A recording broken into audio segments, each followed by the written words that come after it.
Welcome, dear listeners.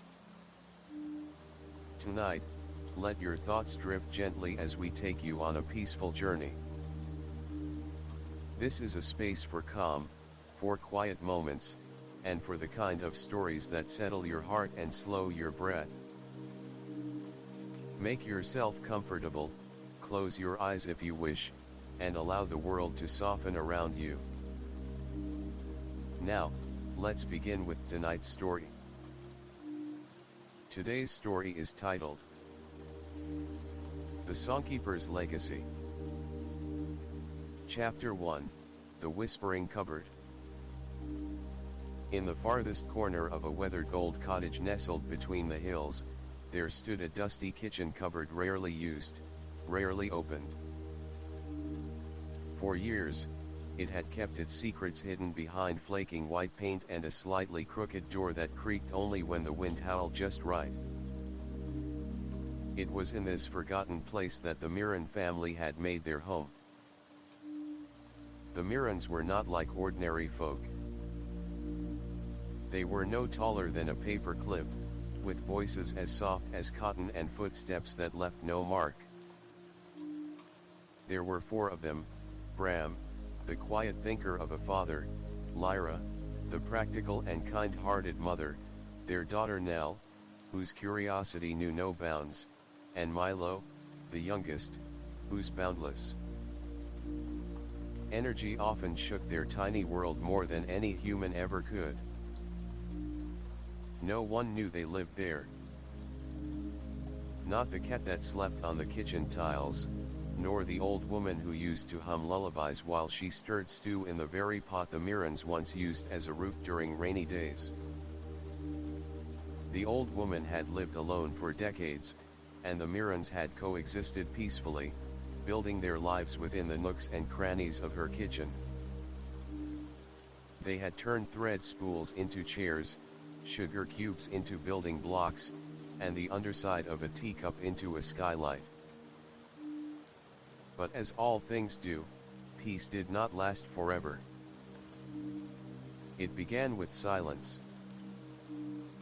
The kind of silence that follows a goodbye. One spring afternoon, the Mirrens heard heavy footsteps above them, louder than usual, followed by the dragging of furniture and the final click of the front door shutting tight.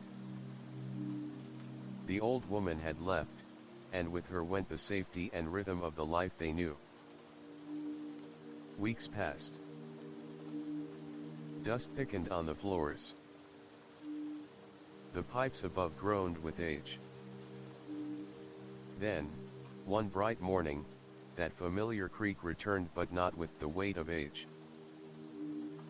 This time, it was the eager clatter of new life.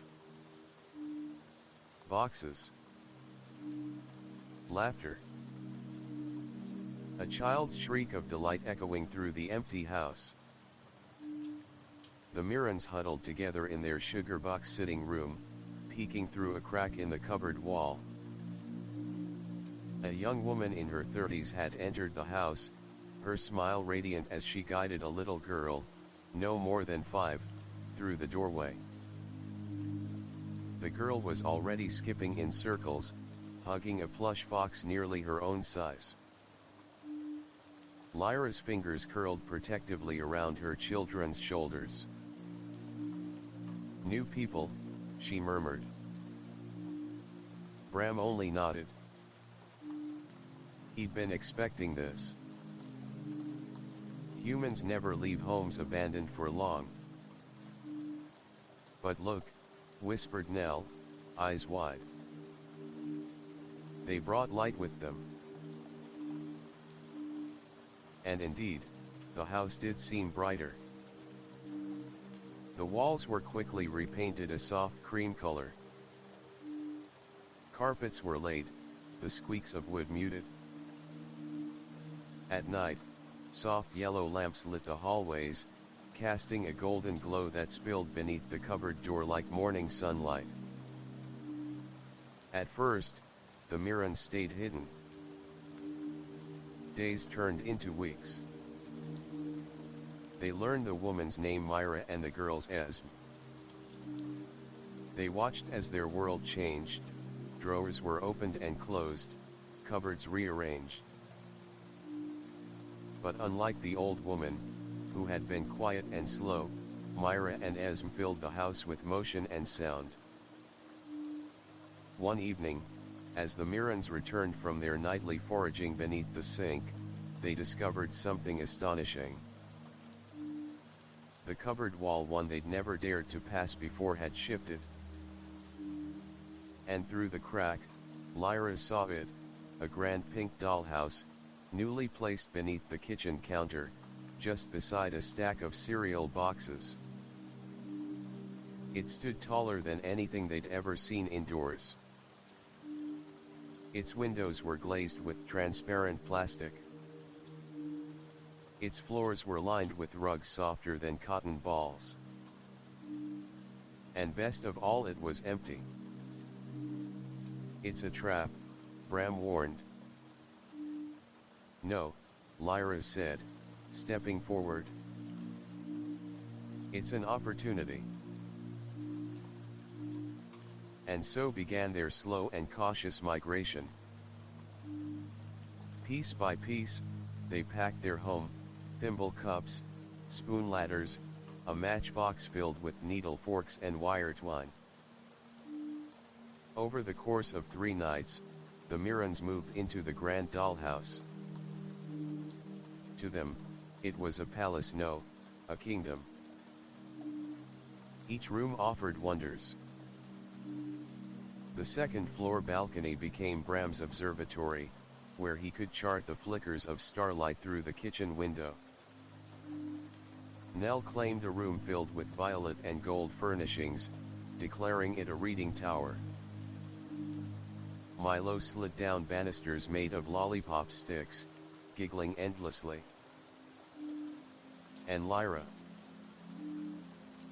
stood in the main bedroom one evening, hands on her hips, and whispered, "This was meant for us." For a time, life resumed its harmony. The Mirans adapted, as they always had.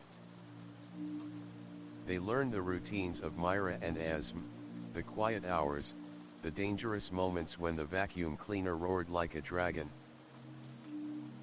They feasted on breadcrumbs fallen from the breakfast table and stored droplets of orange juice in carved-out buttons. It wasn't the old life, but it was beautiful in its own way. Still, Bram couldn't shake the feeling that something waited just beyond. One morning, while inspecting the dollhouse's lower floor for signs of leaks, he felt a draft cool, fresh, and unfamiliar. He traced it to a tiny gap in the wall. Through it, he saw something extraordinary, sunlight rippling on green leaves. A sliver of the outside world. He didn't speak of it immediately. Instead, he spent the next few days mapping the airflows in the kitchen. Where did this wind come from? How often did it shift? Could something that small and insignificant to humans be a passage to the outdoors for someone his size? Finally, one night, he shared the discovery. Lyra stared at him in disbelief. "You want us to go outside?" "It's not just curiosity," Bram said. "We've lived our lives in cupboards and behind cereal boxes. But there's a whole world out there, a garden we've only ever seen through glass." "But it's dangerous," Lyra protested. "Birds, insects, rain, and freedom," Bram replied. That night, after the children had gone to bed, the couple sat by the balcony in silence. Outside, the moon shone like a silver coin. Lyra placed her hand on Bram's. If we go, she whispered, we go together. And thus, the idea of the great garden adventure was born. But they had no idea, none at all, what wonders, trials, and impossibilities awaited them beyond that narrow crack in the wall. Chapter 2, A New World Beckons. It began with questions. How far was the crack? How long would the sun shine through it each day? What lay on the other side, soft grass or hard stone? And most of all, were they ready? The days that followed Bram's discovery were filled with murmurs, measurements, and maps drawn in pencil shavings on napkin scraps. The Mirrans had never dared to venture outside before, not truly. The closest they'd come to the outside world was peering through the frosted window on the cupboard door during winter mornings, watching snow fall in a whispering dance. Now, the garden called to them. I saw it, Bram said as he spread a parchment made from flattened candy wrappers across the living room table of the dollhouse. The leaves shimmer like green stained glass. There's color, motion, and something ancient. Like the world out there is breathing. Lyra stood beside him, arms crossed.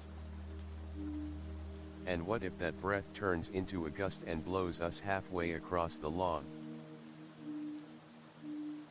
Milo, bouncing on a sponge cushion nearby, waved a tiny twig like a sword. Then we ride the wind, Mummy. Like sky knights. Nell giggled, though her eyes remained focused on Bram's drawings. Can we really do it? Could we leave the house? We wouldn't be gone forever, Bram said. Just far enough to see. To learn. And so the planning began. Every expedition needed supplies. Lyra, with her unmatched ability to repurpose human objects, crafted miniature satchels from band-aid wrappers and bits of string. Bram repurposed a toothbrush bristle into a grappling hook, attaching it to a long spool of thread to serve as a climbing rope. Nell collected fragments of foil, shaped them into reflectors, and began writing notes like a true field scholar. She invented her own system of symbols to mark direction, weather, and findings, already imagining herself as a famous explorer documenting undiscovered lands. Milo.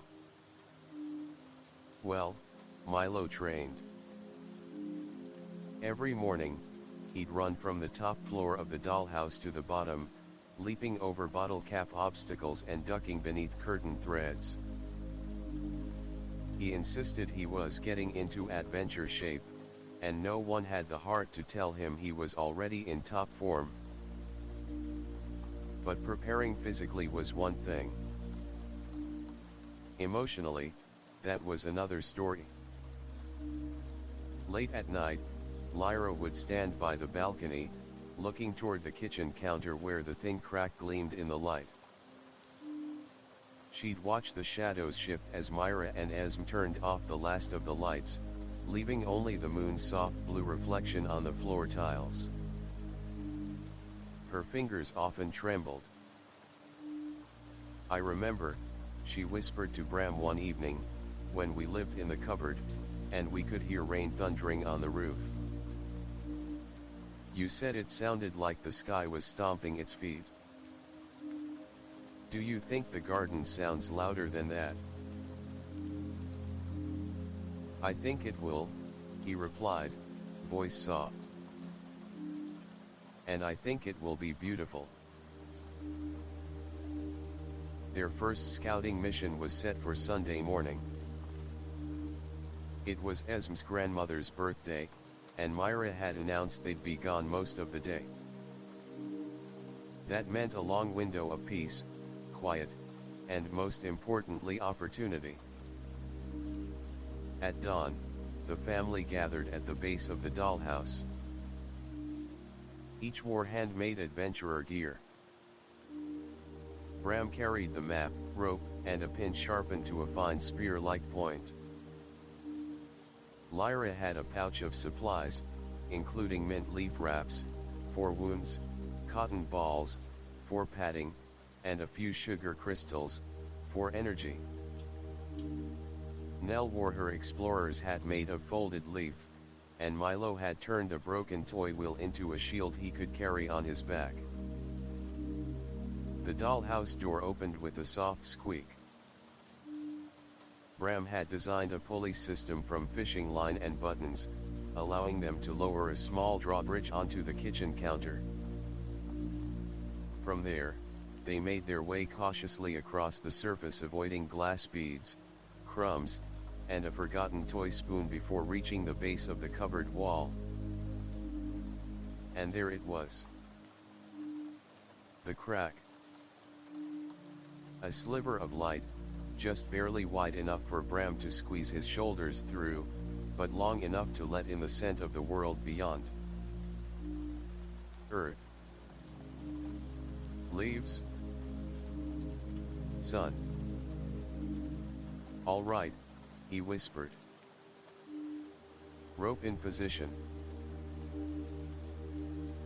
With a practiced flick, Bram secured the grappling hook to a ledge just inside the crack and began lowering the rope.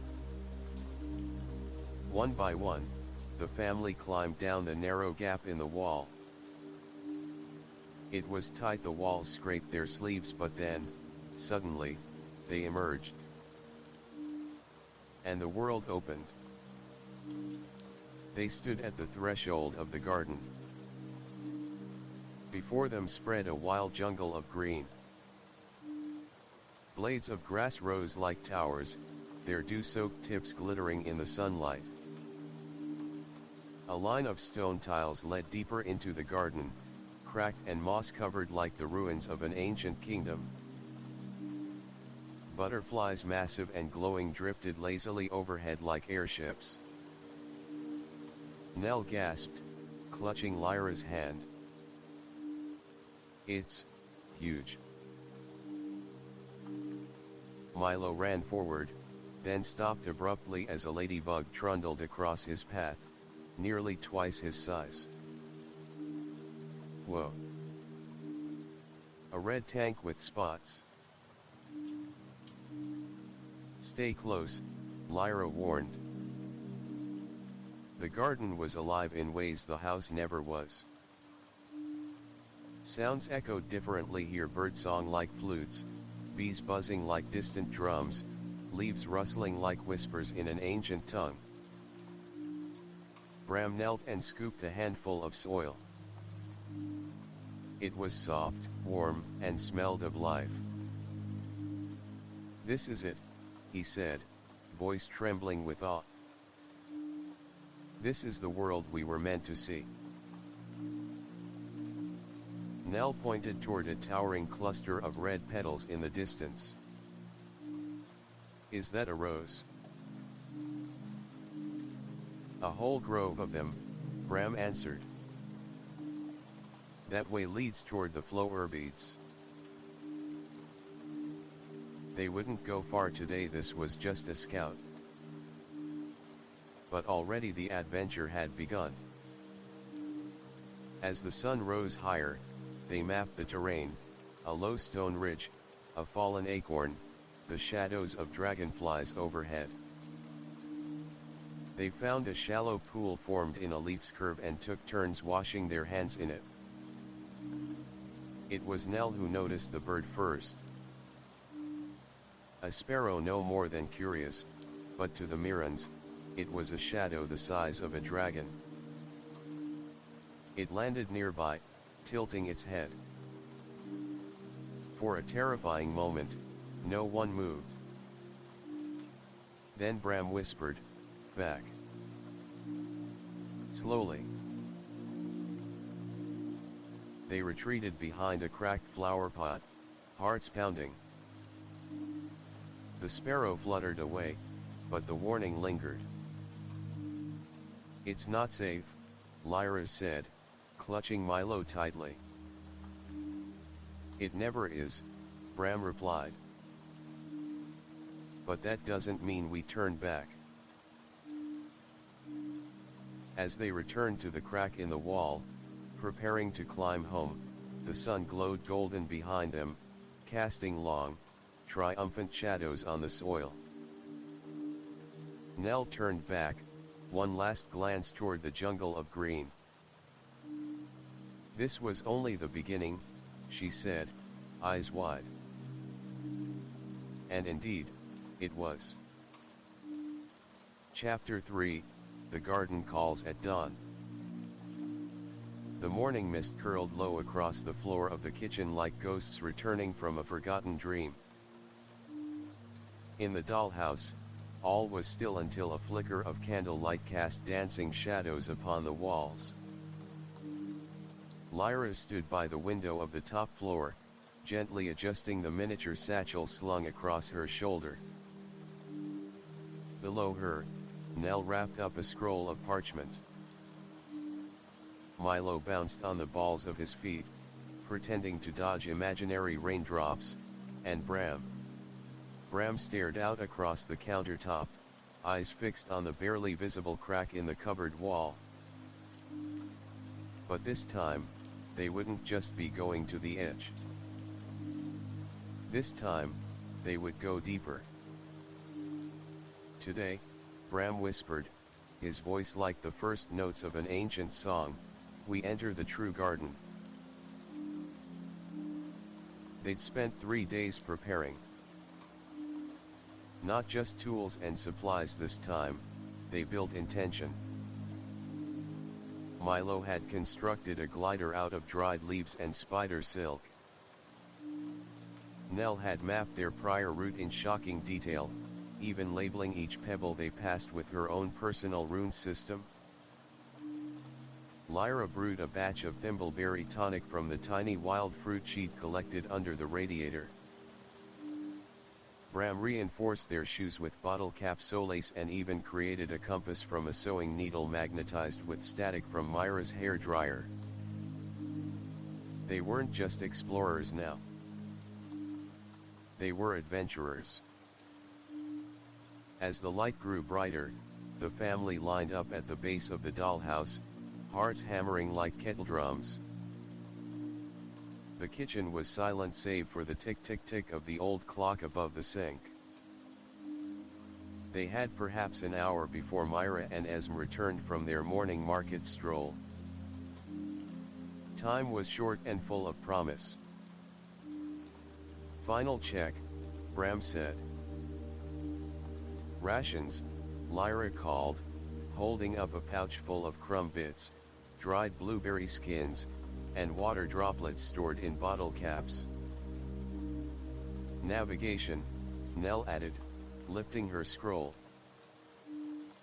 "Defense," Milo bellowed, hoisting a toothpick like a sword. They moved in formation. Down the drawbridge. Across the familiar countertop.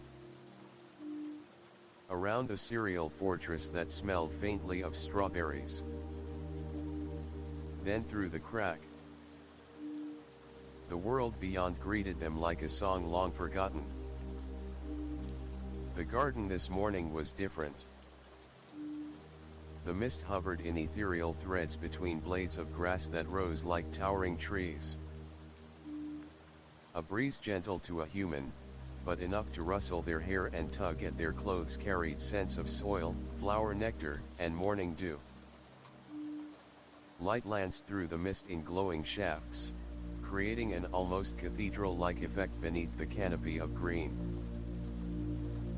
But even amidst the beauty, there was caution.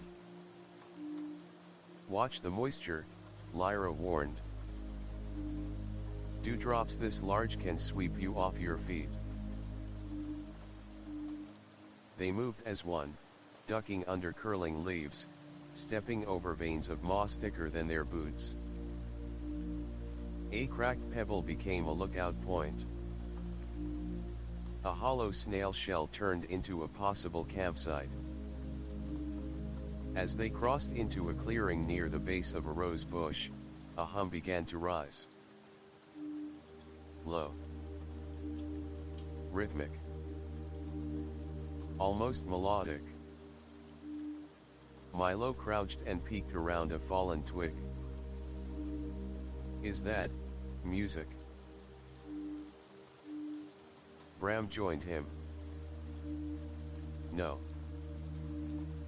Wings.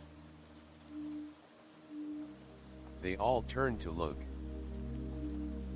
Ahead of them, hovering near a dandelion patch, was a hummingbird. To them, it was a beast of impossible grace, its wings beating so fast they blurred into transparent halos. Its feathers shimmered with emerald and sapphire. And on its back, clinging to the soft down between wings, was something even more unbelievable. A rider. Tiny. Like them. Clad in a cloak of woven petals. A glint of glass at her belt. Her hair silver as moonlight streamed behind her in the wind. For a long second, no one moved. The hummingbird hovered, curious. Then the rider raised her hand.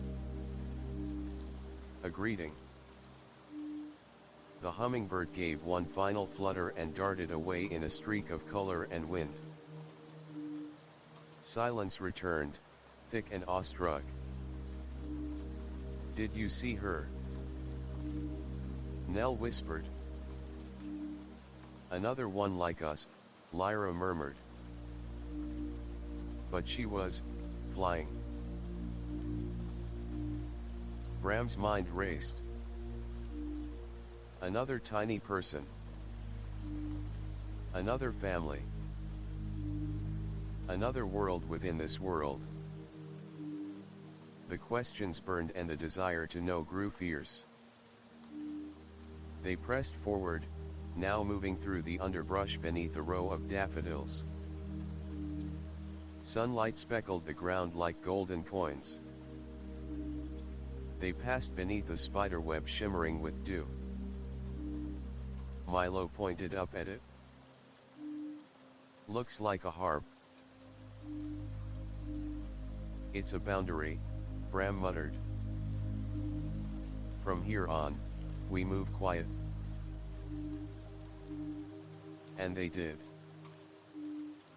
But just as they were nearing a wide stone slab that marked the edge of a garden path, the ground beneath Milo gave way. He vanished with a yelp. Milo. Lyra screamed. They rushed to the edge and saw him, scrambling at the bottom of a small pit. A sinkhole caused by loose, wet soil. I'm okay. Milo called, though his arm was caught beneath a piece of bark. Just stuck. Bram didn't hesitate.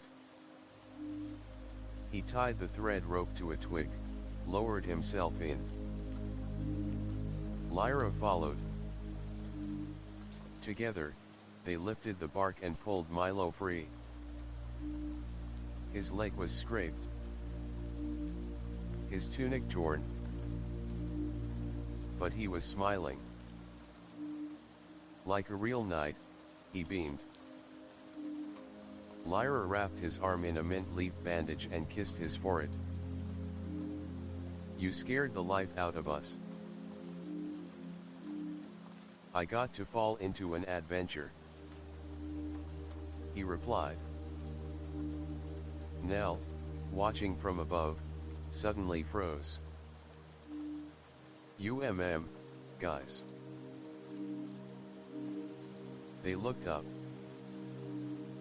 Across the stone path stood a squirrel. Massive. Silent. Eyes black as ink, blinking with mild curiosity. Its nose twitched once. Twice. Then it bounded forward. Run! Bram shouted. They scattered, Bram and Lyra grabbing Milo, Nell dashing across the moss like a dart. The squirrel barreled past them, uninterested, heading for a seed deeper in the garden. But the wake of its motion shook the earth like an earthquake. The wind lifted leaves into a flurry. Dust clouded the air. The path was torn behind them. They huddled behind a curled fern leaf, breathing hard. We need to be more careful, Bram said between gulps of air. Lyra nodded. And faster. But even in the fear, there was laughter. Nervous, relieved, alive. Nell brushed her hair back, cheeks flushed. I think I just outran a squirrel. That should go on the map, Bram said, chuckling. They rested beneath the fern for a time. The sky above them turned from morning gold to high blue. A ladybug landed nearby.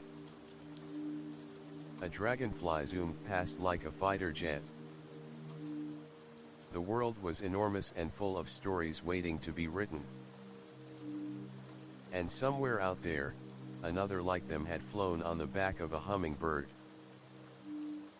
The garden was not just wild. It was inhabited. And the Mirans had only just begun to understand what that meant. Chapter 4, The Hollow Root and the Hidden Message. The garden had changed. It wasn't that the trees had moved or the stones had shifted. It wasn't the way the light filtered differently through the leaves or how the breeze now smelled faintly of honeysuckle and dust. No, it was something deeper, something that pulsed beneath the surface like a quiet drum beat waiting to be heard. The Mirans had only gone a little farther past the squirrel's path, yet the garden now felt ancient, as if it were not merely alive, but aware. Look there, Nell said, crouching beside a thick tangle of roots. She pointed to a gap beneath the base of a gnarled tree root, where the earth had been dug away to reveal a hollow. Bram squinted at it. That's not erosion, he murmured. That's a tunnel. Could an animal have made it? Lyra asked, gently tugging Milo closer. Maybe, Bram said. But it's too precise. Look at the edges. Smooth. Deliberate. Nell had already pulled out her map scroll and was sketching the opening. Milo, never one for waiting, bent down to look inside. It goes deep, he whispered. Really deep. Bram stepped forward. Let's scout it first. Milo stays outside. Would, Milo groaned. Inside the hollow, the air was cooler still, and faintly metallic, like damp coins left too long in the dark. Bram ducked low, crawling over polished stones and packed earth. The tunnel widened after a few feet, enough for two of them to walk side by side. Faint grooves ran along the walls, not made by claws or roots, but tools. Bram turned back. Lyra, bring the lantern. She handed him a small orb of firefly glass harvested from an old fairy light, repurposed with beetle belly resin. The glow was warm and steady. And then they saw it. Etched into the back wall of the tunnel, faded but still visible, were symbols. Dozens of them. Curves and lines. Stars and eyes. Spirals within spirals. Nell gasped. They're just like the ones on the hummingbird rider's cloak. You're right, Bram whispered. This isn't a tunnel. It's a marker. Lyra reached out, tracing one of the symbols. As her fingertip touched the groove, the firefly glass flickered. The symbol pulsed. And something shifted in the wall. With a low grating sound, a portion of the dirt slid aside, revealing a chamber. The room beyond was no larger than a thimble thistle pod, but every inch was carved with delicate runes. In the center sat a stone flat, dark, and smooth as slate. Upon it rested a folded square of leaf paper, held down by a shard of glass shaped like a teardrop. Bram stepped forward and gently unfolded the leaf. Lines of ink, not human ink, but made from crushed violet berries, formed words. Words in their tongue. To those who seek the sky, you are not the first. Lyra's breath caught. Nell moved beside her mother. What does it mean? Bram continued reading. We are the kinfolk of the garden, watchers and walkers of the green realm. We came long before the humans. We left not in defeat, but in hope that one day, others would find our path. If you read this, then you must seek the way beyond the vine. Look for the sigil of the three wings. Bram set the leaf down, fingers trembling. This changes everything. They were like us. Lyra asked. Or, we're like them, Bram said. Whatever they were organized. They left messages. Markers. Secrets, Nell whispered, her eyes glowing. Milo, who had now snuck halfway into the chamber, tapped the teardrop-shaped glass shard. Maybe it's magic. The shard lit up, casting a shimmer across the room like water reflecting starlight. Yep. Definitely magic, Milo grinned. They took the shard, the message, and one of the rune rubbings from the wall. As they exited the chamber, Bram marked the outside route with chalk powder so they could return. The garden outside now felt filled with hidden eyes. They didn't feel watched, exactly not in a threatening way, but acknowledged. Like the earth had taken note of their presence. We need to go back, Lyra said softly. The day is getting late. No, Bram said, adjusting the satchel on his shoulder. Not yet. He pointed. At the base of a nearby log, moss-covered and half-decayed, was the sigil, 3 wings, etched in bark, so faint it could be mistaken for a scratch unless you knew what to look for. "The way beyond the vine," Bram said. "It starts there." They moved carefully, following tiny signs: a knot in a root shaped like an eye, a stone arranged deliberately in the shape of a crescent, a feather curled into the shape of a spiral. They were not alone in this garden. Someone or something had left trails. And now the Mirans followed them, deeper and deeper into the unknown. Eventually, the path led them to a crevice beneath a wild grapevine that climbed along the side of the garden fence. Beneath its twisting roots, a tunnel led downward, this time darker, colder. "I don't like this one," Lyra said. "Neither do I," Bram replied. "But we've come too far to stop." Nell knelt and held the glass shard toward the entrance. It pulsed once, a pale blue light, then steadied. "It's guiding us," she said.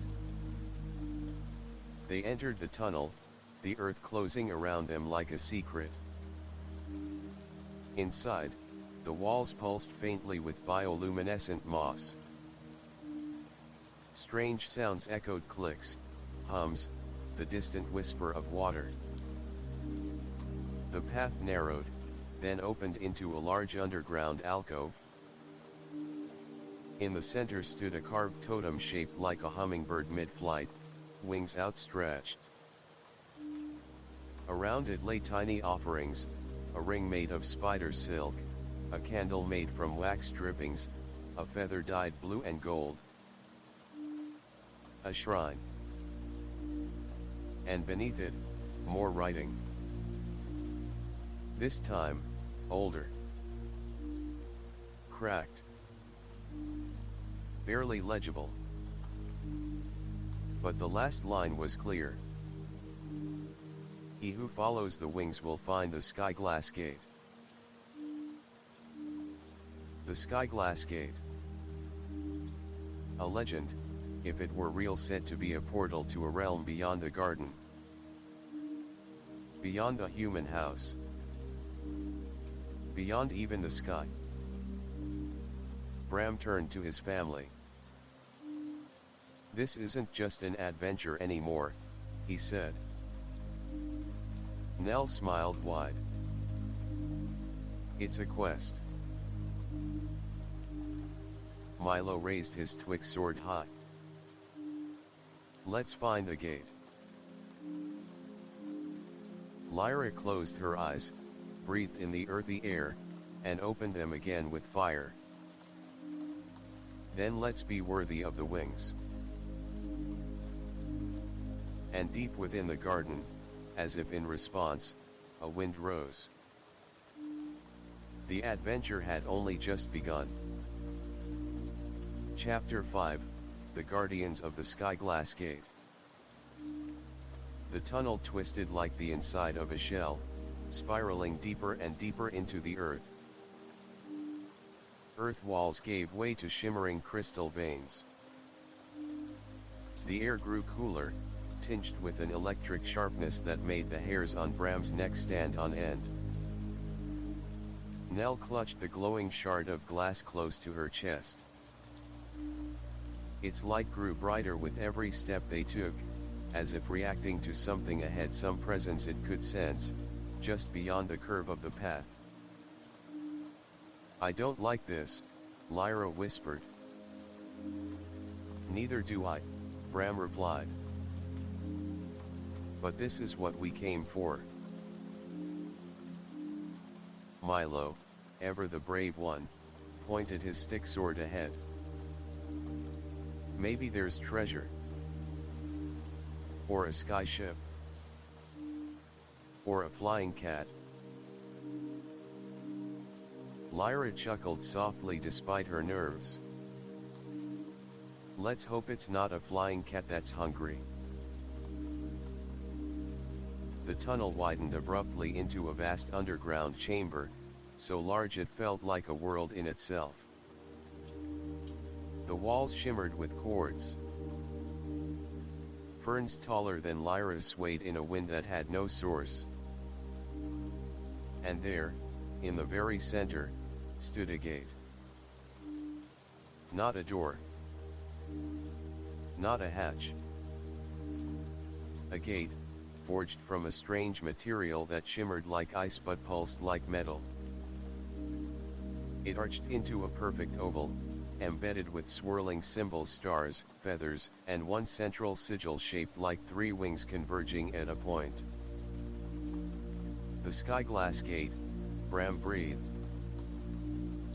It's real. But as he stepped forward, the air shifted. A shadow detached itself from the base of the gate. No two shadows.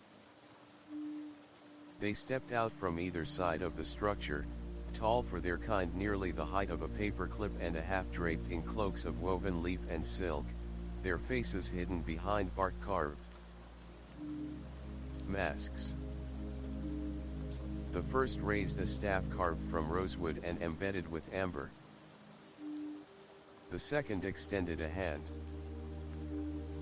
Who seeks the breath of the sky? The voice was feminine, layered with age and echo. Not hostile, but not warm either.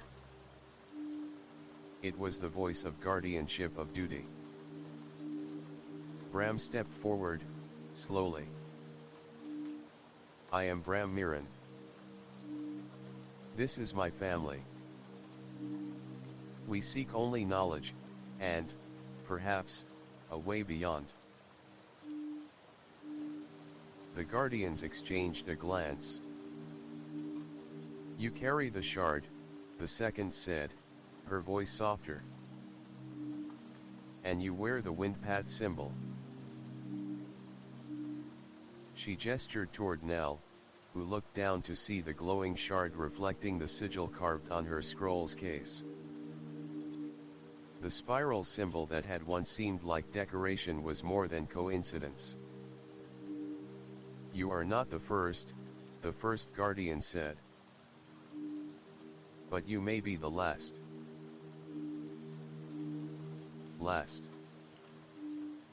Lyra asked. What do you mean? The guardian stepped aside, revealing a pedestal before the gate. We are the Veil Wardens, said the second. And this is your trial. As she spoke, the pedestal came to life. Vines curled upward, forming a twisted shape, a puzzle. Pieces of stone hovered mid-air, spinning slowly. Some bore runes. Others showed images, wings, stars, vines, roots, flames. Bram stepped closer. A test. A memory, said the first guardian. This gate holds not just passage, but purpose. Only those who understand the garden may walk through it. Then we'll solve it, Nell said, stepping forward with a determined glint in her eyes. Together, the family studied the puzzle. Each piece clicked when moved, rearranging like a living map. The key was not matching symbols but telling a story through the sequence. A story of the garden. First, the root, the beginning of all life. Then, the wing, the desire to rise beyond it. Then, the flame, the danger of change. Then, the vine, resilience, survival. Then, the star, hope for what lies beyond. With each piece correctly placed, the pedestal glowed brighter. The gate behind them began to hum, the surface rippling like water disturbed by wind. "You understand," said the second guardian. "But that is only the beginning," the first added, stepping forward. "The gate leads not to escape but to the upper garden, a place of ancient wonders, and sleeping truths." Lyra frowned. "What do you mean, sleeping truths?" "The world above is not as the humans see it," said the guardian. "There are kingdoms hidden in the petals, wars fought beneath the roots. The garden you know is a shadow of what was. Beyond the gate lies the heart. And it needs help," the second said. "It's calling to you." Milo tilted his head. "Calling, like a voice." The guardian smiled beneath her mask. "Like a song." The gate pulsed one final time and then opened. Light spilled out, not bright, but deep. It was the light of memories, of stories untold, of things waiting to be remembered. But before the family could step forward, the first guardian raised a hand. "There is one final thing you must know." From beneath her cloak, she pulled a scroll. Its case was wrapped in vines, sealed with wax shaped like 3 wings. "This was left by the last who passed before you. Another family. Their name was Thistlethorn." Bram's eyes widened. The Thistlethorns were real. "You will follow in their path," the guardian said. "But beware, what waits beyond the sky glass is not just beauty. It is also burden." She handed them the scroll. "You have until the sun's shadow touches the southern leaf. Then the gate will close." Without another word, the guardian stepped back and vanished, melded into the crystal walls like mist into moonlight. The gate shimmered. The scroll pulsed in Bram's hand. And together, the Mirrans stepped into the unknown. Into the upper garden. Into legend. Chapter 6, The Upper Garden and the City of Petals. As the Mirrans stepped through the sky glass gate, they felt no rush of wind, no lurch, or flash of light. Just a stillness, like stepping into the heart of a memory. Then the world shifted. Their feet met soft earth again, but this was no garden they'd ever known. They had entered a realm suspended in light and life. Towering vines rose like pillars around them, each coiling into giant blooms that hovered in the air like floating islands. Beneath their feet stretched a petal-like platform, soft yet firm, as if grown by design rather than built. Overhead, hummingbirds darted in synchronized patterns, glowing slightly with every beat of their wings. Strange orbs of pollen floated lazily between giant stalks that curved like arches in a cathedral. And in the distance, impossibly far yet perfectly clear, stood a city. Not built from brick or stone, but woven from petals, leaves, and light. Structures floated midair, held by braided vines and strands of gossamer. Walkways twisted between the blossoms like spiral staircases made from moonlight. Bridges stretched between trees the size of mountains. And at the heart of it all, perched atop the largest lotus bloom they had ever seen, rose a tower of gleaming green, the citadel of thorns. Nell could hardly breathe. Is this real? Bram nodded slowly. The upper garden, it's not just a myth. It's a world, Lyra whispered, clutching Milo close. Then came the sound, not of footsteps, but of wings. Descending from above was a procession of winged figures, not birds, but tiny people like themselves. Some had dragonfly wings, others butterfly, and a few hovered using floating pollen harnesses. Their armor was made of polished beetle shells and blossom threads. They held slender spears and carried banners marked with the three-winged sigil. The lead figure landed gracefully before them. He had silver wings like a luna moth, a circlet of woven ivy on his head, and eyes the color of the morning sky. He studied the Mirrans for a long moment before speaking. You carry the thistlethorn seal. Bram held up the scroll. It was given to us by the Vale Wardens. The winged leader bowed slightly. Then you are welcome among us. I am Saren of House Gladefire, captain of the Bloom Guard. We are the Mirrans, Lyra said. We don't know what this place is, but we came through the gate in search of answers. You will find them, Saren replied.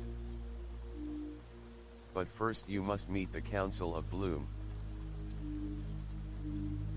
He turned, gesturing for them to follow.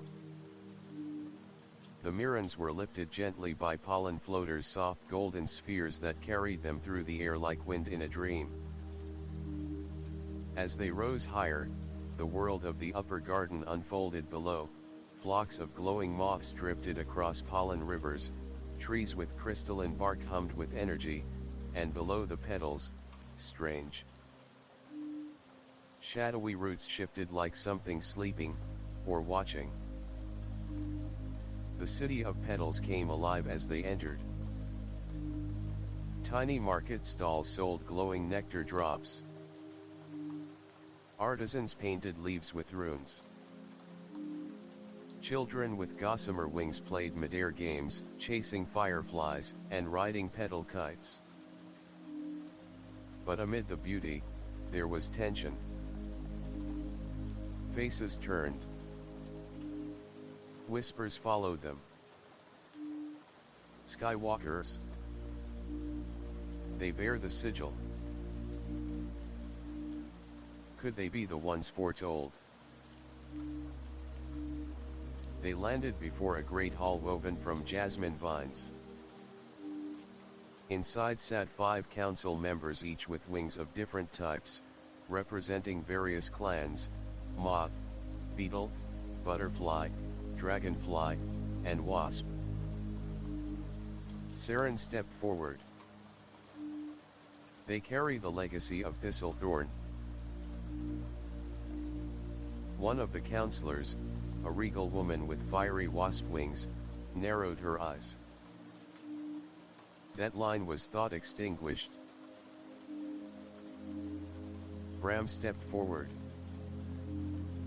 We're not Thistlethorns. We found their message. Their path led us here. The butterfly-winged elder leaned forward. Then perhaps you are their echo. Their what? Nell asked. Their continuation, Lyra answered quietly. Another counselor, elderly with gnarled bark wings, spoke next. We have waited long. The upper garden suffers. The roots twist below. Something stirs, the sky glass gates glow was our warning. Something, beneath? Bram asked. Saren nodded grimly. The rot. A hush fell. What is it? Lyra asked. A blight, said the bark-winged counselor.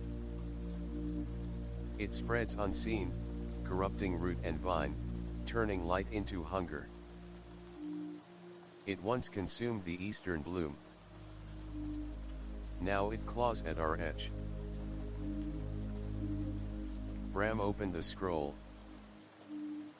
Inside, in faded ink, was a hand-drawn map, not of the garden they knew, but of the upper garden. And at its center, a mark. A spiral. The roots pair. Saren's voice dropped to a whisper. That is where the thistle thorns fell. And where the rot first began. The council fell silent again. Then the butterfly-winged elder spoke.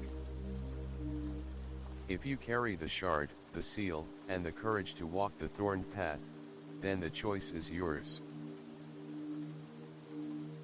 Leave now, and you return to safety. Stay, and become part of something much older, much more dangerous. Lyra looked to Bram. Bram looked to Nell. Nell looked to Milo, who without hesitation raised his stick sword high. I say we fight the rot. Bram stepped forward. We came seeking wonder. We found a world. If it needs us, we'll stand. The counselor with dragonfly wings rose and bowed low. Then we name you seed bearers of the bloom. Go now. Rest. For tomorrow, you begin the path to Roots Pier. Outside, the sun above the petals began to set, casting long beams of amber light across the city. And somewhere, beneath the ground, something stirred. Watching.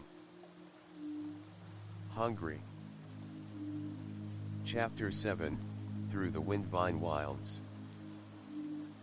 The Mirans had known many kinds of wind. The hush of a kitchen window cracked open.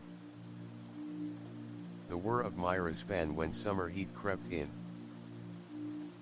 Even the soft exhale of a cat yawning nearby.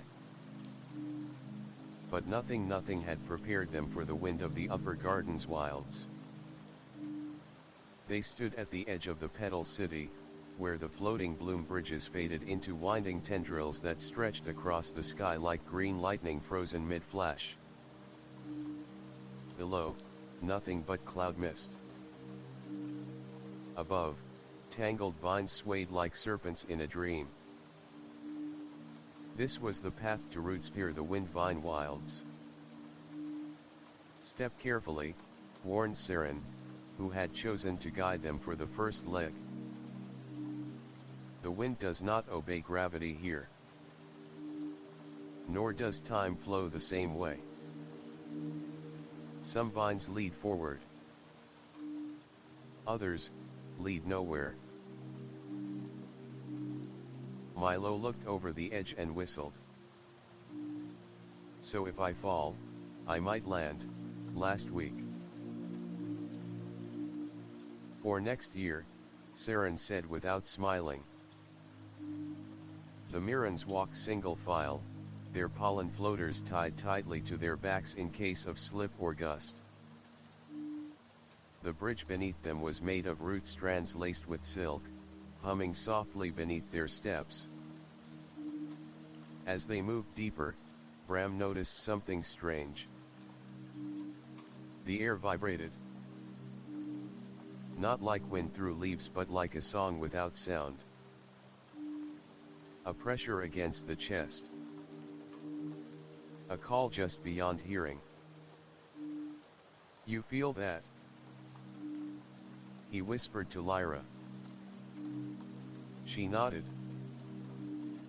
"It's drawing us in." After an hour, they stopped at a rest platform shaped like a lily pad suspended midair. Saren pointed toward a darker cluster of vines ahead. "That is the beginning of the rot zone. Beyond this point, the wild has changed." The petals there were dull, tinged with gray. The vines had thickened, twisted like muscles flexing in pain. The glow of the upper garden dimmed, replaced with a pulsing red from somewhere deep below. Nell studied the map again. "We're close to the spiral climb. That's the path to the Root Spear Cliffs.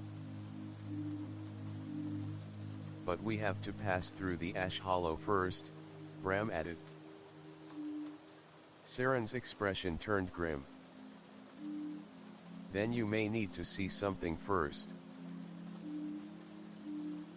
He led them off the main bridge onto a winding branch of vine steps. After several turns, they came upon a clearing. What lay there stole all words from their mouths. A creature, or what was left of one, curled in the center. Once a dragonfly-winged sentry, its armor now blackened, its eyes milky white. Vines had burst from its body, twisting upward like antennae. Its wings were torn, but still buzzed faintly, twitching without mind. Milo stepped back. "Is it dead?" "No," Saren said. "Worse. It's dreaming." Bram leaned forward. "Dreaming? The rot doesn't kill," Saren replied. "It sleeps inside. It turns the soul inward. The mind becomes a loop, replaying moments until all sense fades. They forget who they are, where they are, why they even lived. Until there's only hunger." Lyra covered Milo's eyes. "Can we help it?" "No," Saren said quietly. "But you can avoid the same fate." The family stood in silence a while longer. Then Bram turned. "Let's keep moving." As they entered the Ash Hollow, the world darkened. What had once been lush became brittle. Petals crumbled beneath their feet like ash. Insects chirped distorted notes, like music played backward. Thorny vines pulsed as if breathing. And sometimes, in the corner of their eyes, the Mirrans saw figures not real, not whole, whispering without mouths. Halfway through, they were ambushed. It came from above, a twisting blur of black vine and flaking leaf, shrieking like tearing paper. Bram shoved Nell aside as the creature slammed into him, claws like splintered bone. Lyra grabbed a fire pod from her pouch, a tiny blossom that exploded with heat, and threw it. The explosion lit the hollow like dawn. The creature screeched and vanished into the mist. Bram's arm bled. "We need to stop," Nell cried. "No," said a voice. "You need to move faster." They turned. Standing just ahead, on a narrow vine bridge, was a figure cloaked in stitched petal armor. His face was marked with old scars, his eyes dark as sap. He held a blade carved from hummingbird beak. He wore the sigil of 3 wings over his heart. "I've been waiting," he said. Bram stepped forward, dazed. "Are you?" The figure nodded once. "Thorn. Eldrin Thorn.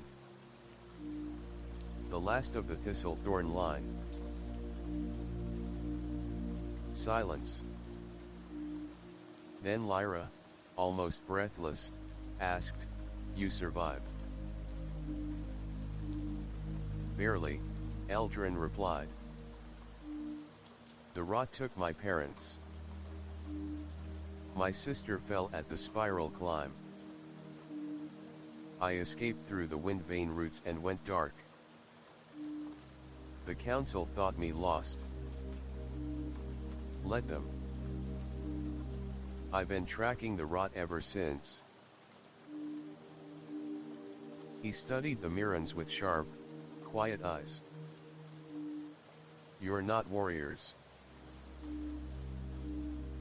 "No," Bram said. "We're family."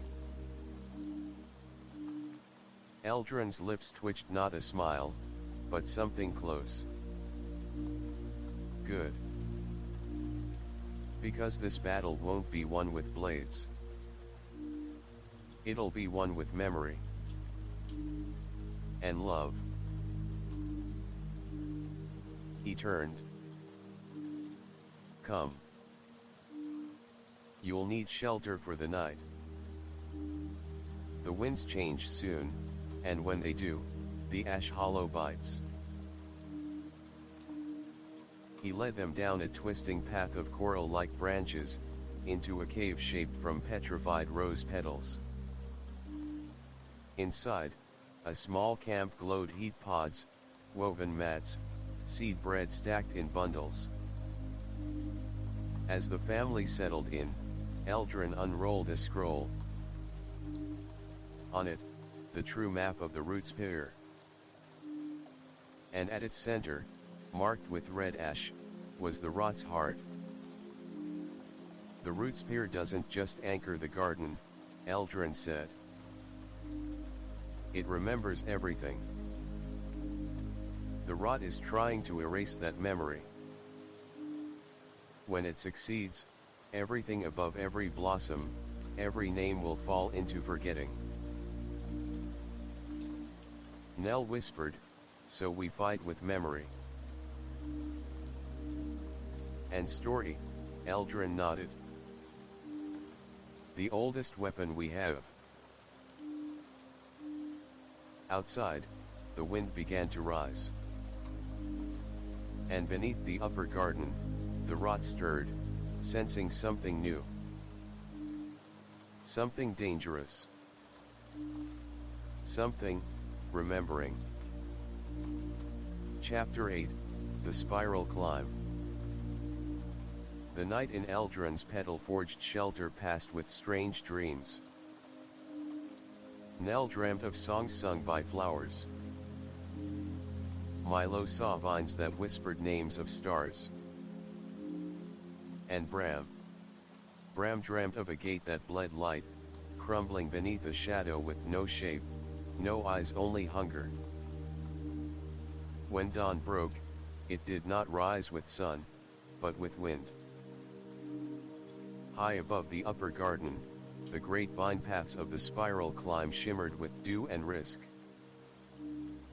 The climb would take them up the root spear, a towering pillar of woven roots and living history, older than the city of petals itself. "The climb has no end," Eldrin said that morning, lacing a cloak of pollen-damp silk across his shoulders. "Only truth. And truth, it's heavier than gravity. They departed early, leaving the ash hollow behind. The trail curved around cliffs of bark stone, past hanging lantern fruits that pulsed with heartbeat light.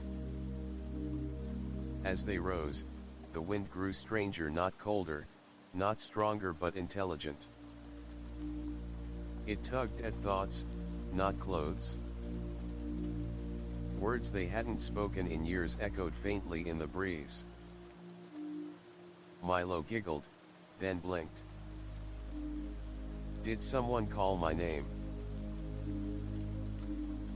No, Lyra said softly, gripping his hand. It's the mountain. It remembers. The spiral climb wasn't just a trail. It was memory. Roots curled like tendrils of an ancient brain, pulsing softly as the travelers passed. The petals they stepped on grew warmer or colder, depending on who led. Bram, the thinker, drew out heat and quiet. Lyra's path smelled of lavender.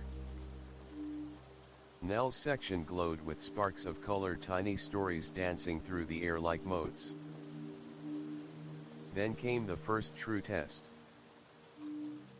A bridge of breath. That's what Eldrin called it, a long, narrow strand of roots stretching across a chasm. There was no support, only wind.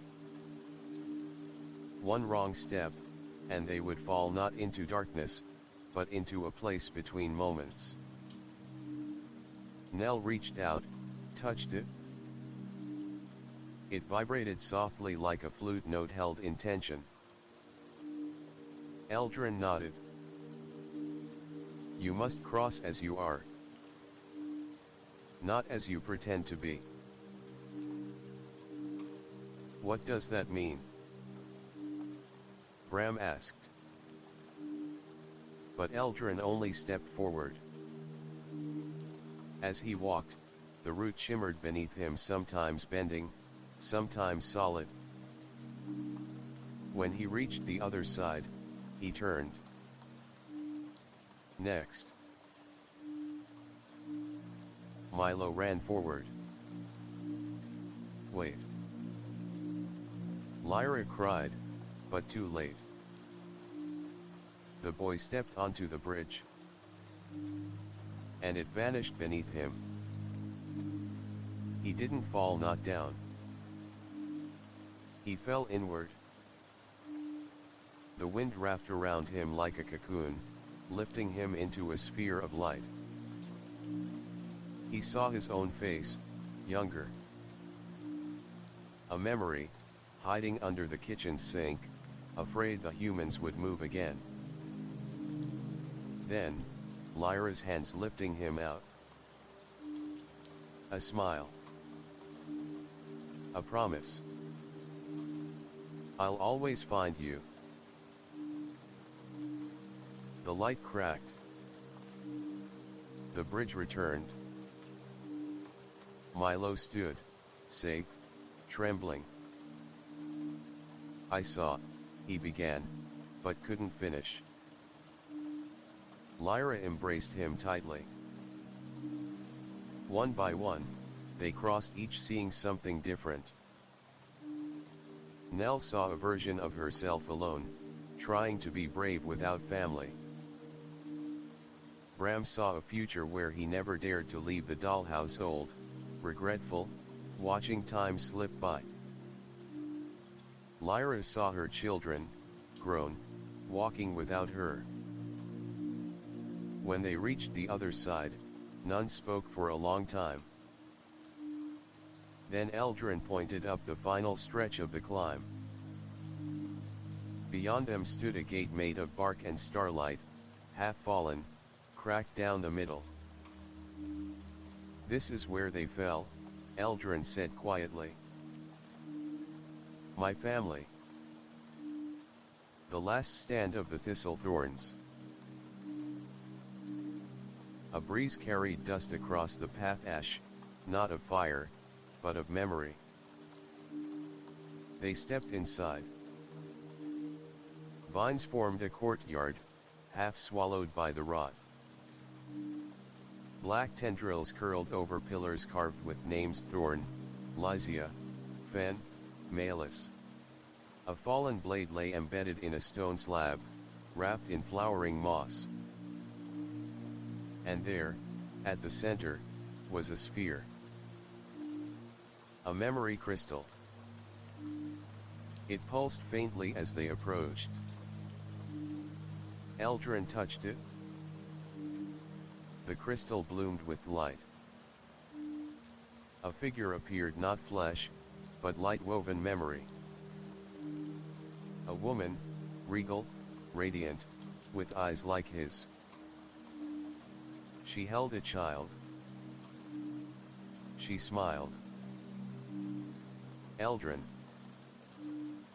if you've found this, then the garden still holds breath. He fell to his knees. We tried to hold the spiral. The rot was not a thing. It was a wound.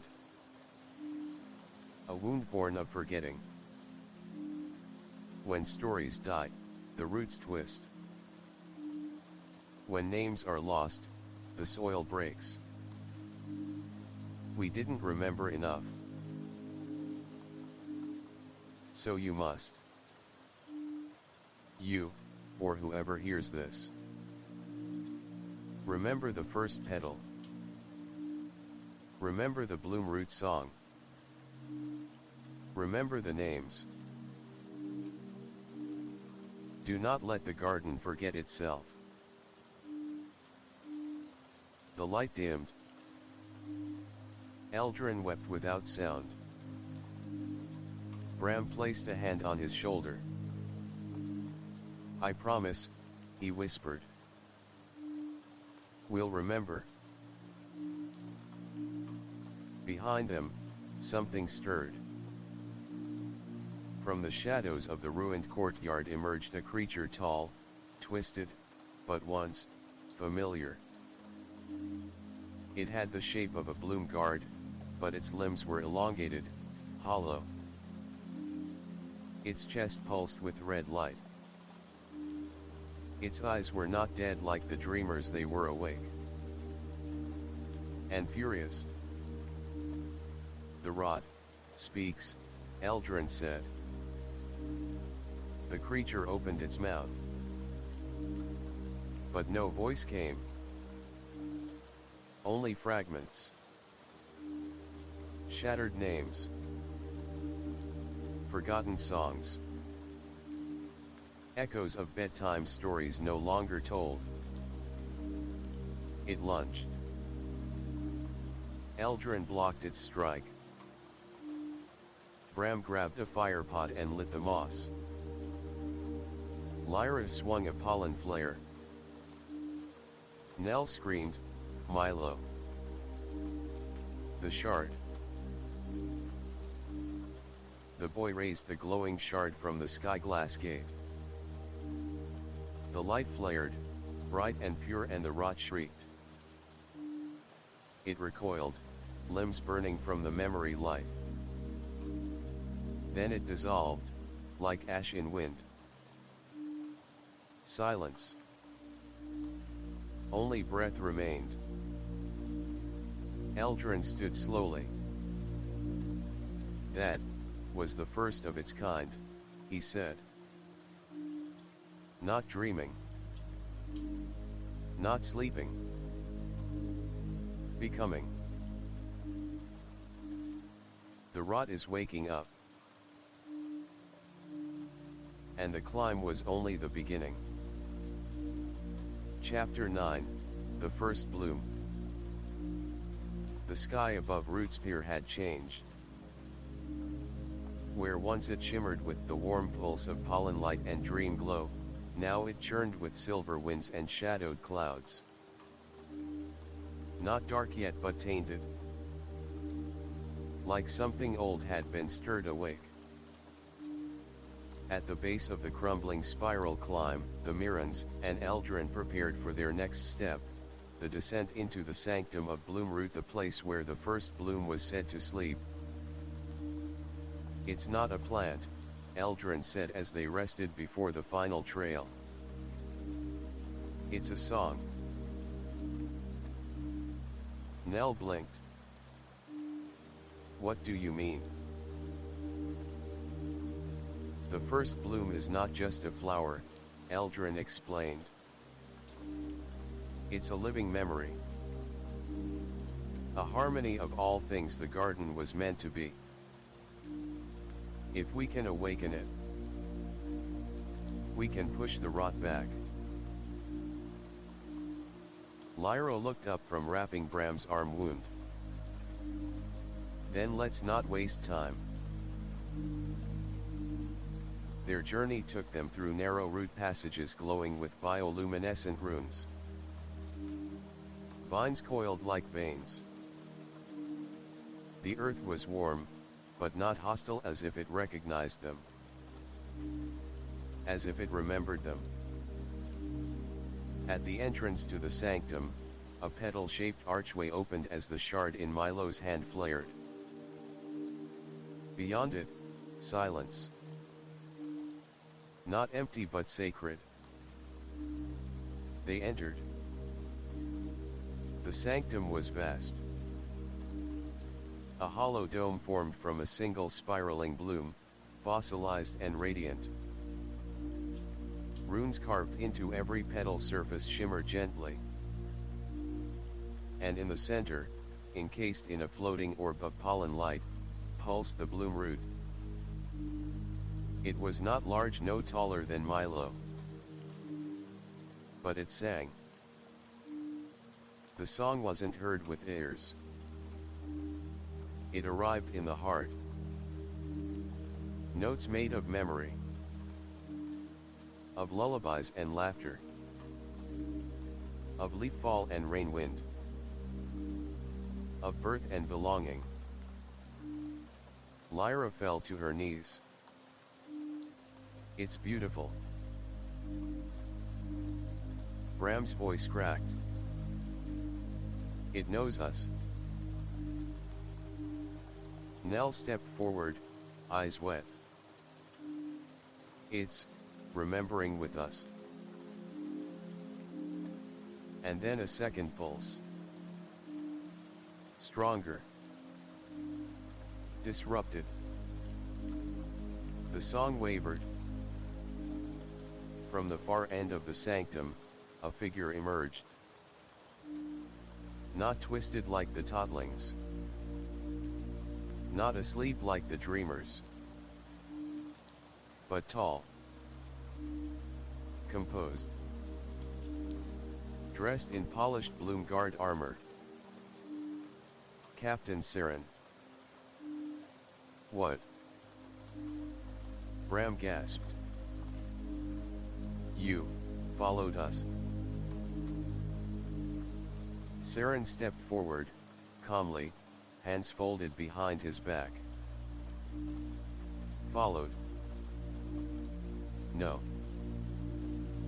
I've always been ahead." His voice was calm. Too calm.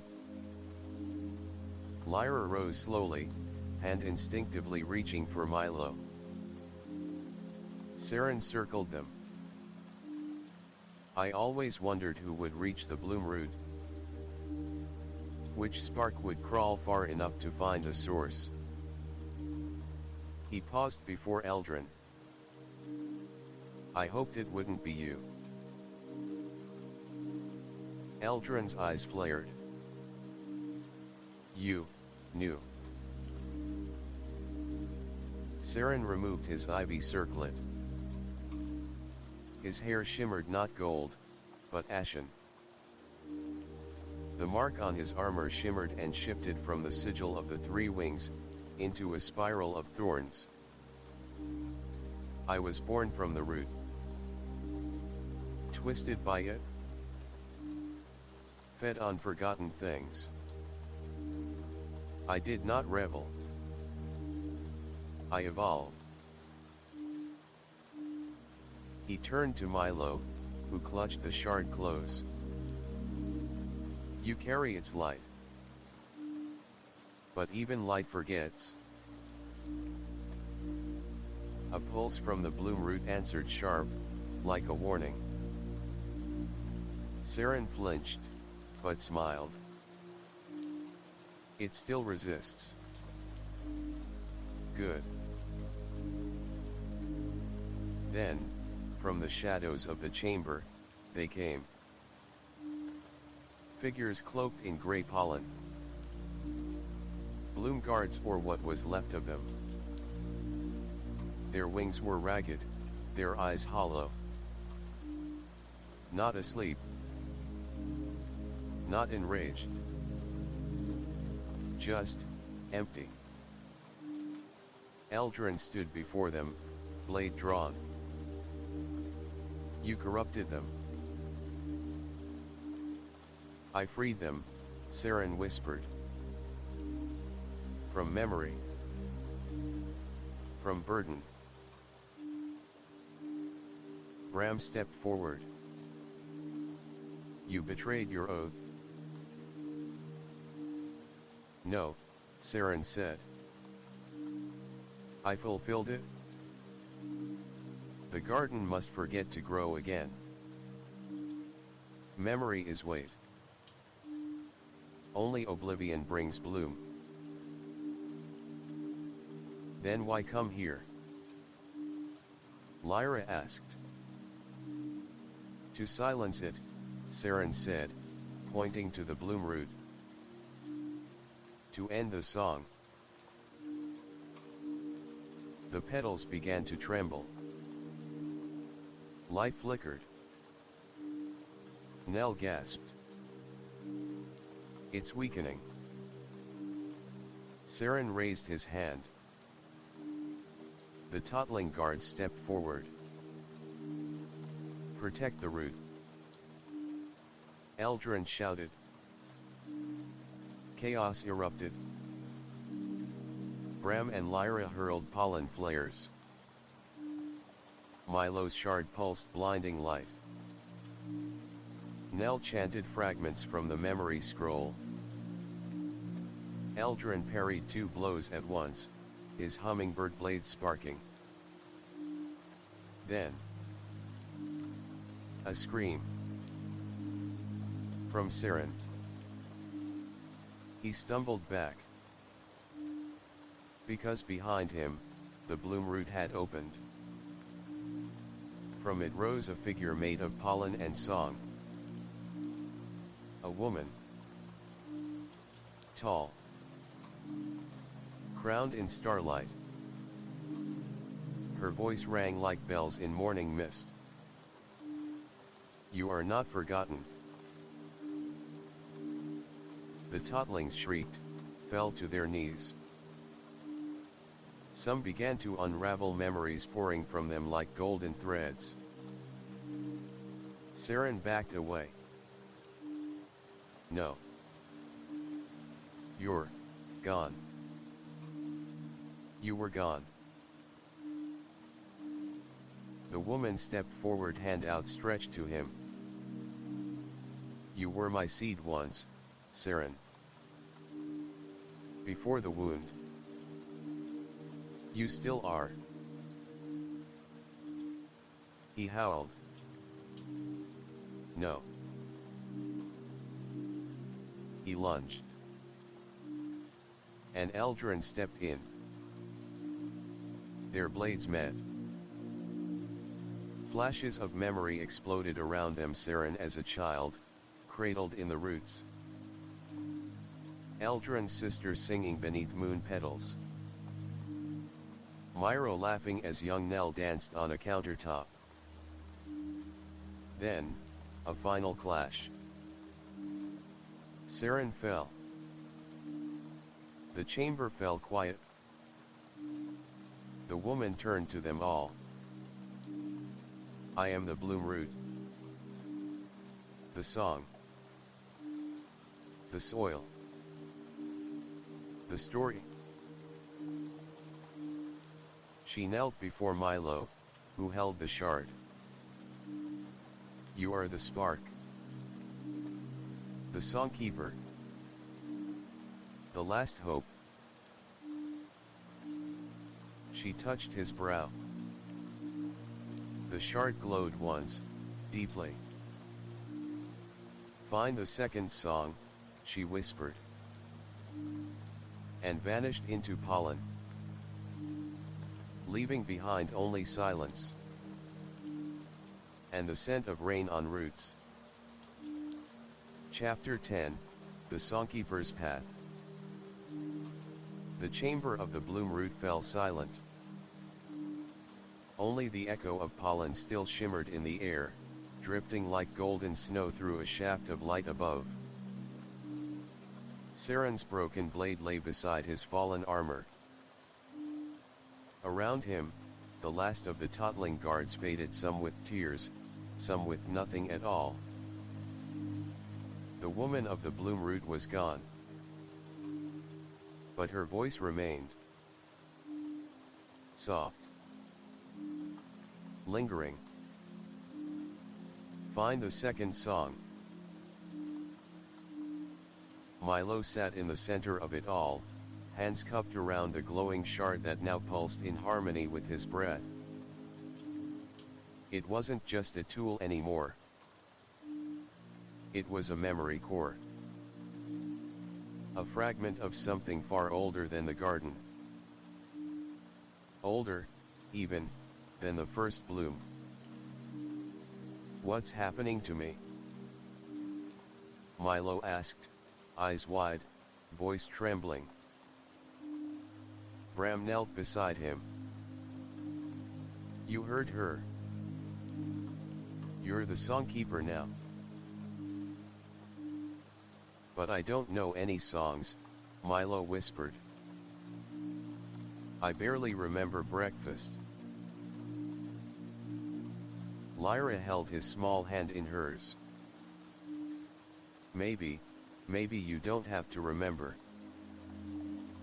Maybe you just have to listen.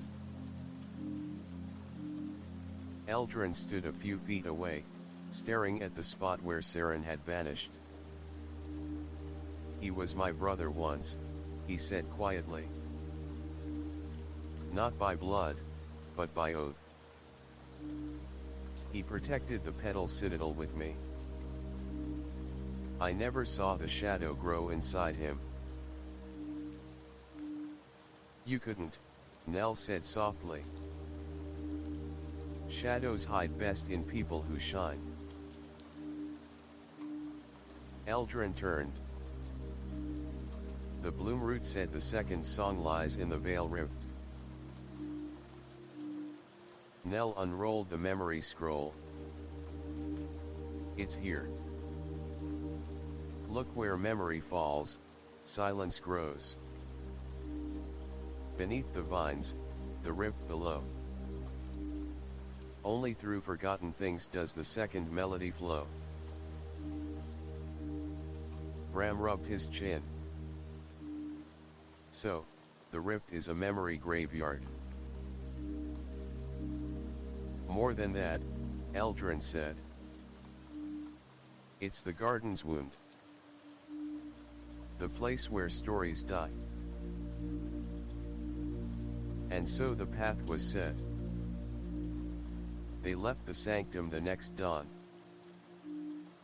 The sky above the upper garden had turned soft lavender, though thin streaks of shadow still hovered along the root ridges. Eldrin led them east, past the whispering pines trees that hummed secrets when brushed and through the Bloomvale forest, where leaves fell upward. Along the way, the shard in Milo's hand began to sing. Quiet at first. Then louder, like a distant flute played on the edge of memory. At night, Milo dreamed in verses of lullabies he never knew, names he'd never heard, voices speaking in forgotten tongues. Yet when he woke, he remembered none of it. Only that something beneath the earth was calling him by name. Milo. The veil rift was unlike anything they had seen. It wasn't a hole in the ground, but a vast spiraling pit of glowing vines and floating islands like the garden had folded in on itself and wept. Around the rim, petal markers of old civilizations still stood, cracked and worn. They camped near the edge. That night, as fire pods flickered, Eldrin told the tale. Long ago, he said, the garden was one. Bloomguard and Thornfolk lived in harmony. But when the memory divide came, some believed forgetting was healing. Others believed remembering was survival. The war tore the soil apart, he continued. And from that wound, the rift bloomed. It looks bottomless, Lyra said. It is, Eldrin replied. Because it falls through time, not space. Nell blinked. Come again. The rift pulls in forgotten moments, Eldrin explained. Not objects. Not people. Memories. The deeper you go, the more you lose. Milo clutched the shard. Then how do we find the second song? Eldrin looked at him with fierce gentleness. You don't find it? You call it? You become it? At dawn, they entered the Veil Rift. The descent was dreamlike. Every vine they climbed shimmered. Every floating platform sang a different memory. On one, they heard the laughter of a child. On another, a lullaby about a feather in the wind. Each fragment pierced their hearts. As they moved deeper, memories faded. First to go were small things, what they ate last night, where they'd left their packs. Then bigger things, birthdays, names of teachers, the faces of old friends. Bram stopped suddenly. What's Nell's middle name? No one knew. Not even Nell. We're slipping, Lyra said, voice shaking. This place is eating us. We need an anchor, Eldrin said. Milo the shard. Sing. Anything. Even nonsense. Milo nodded. He opened his mouth. And a melody came out. Not one he knew. Not one he chose.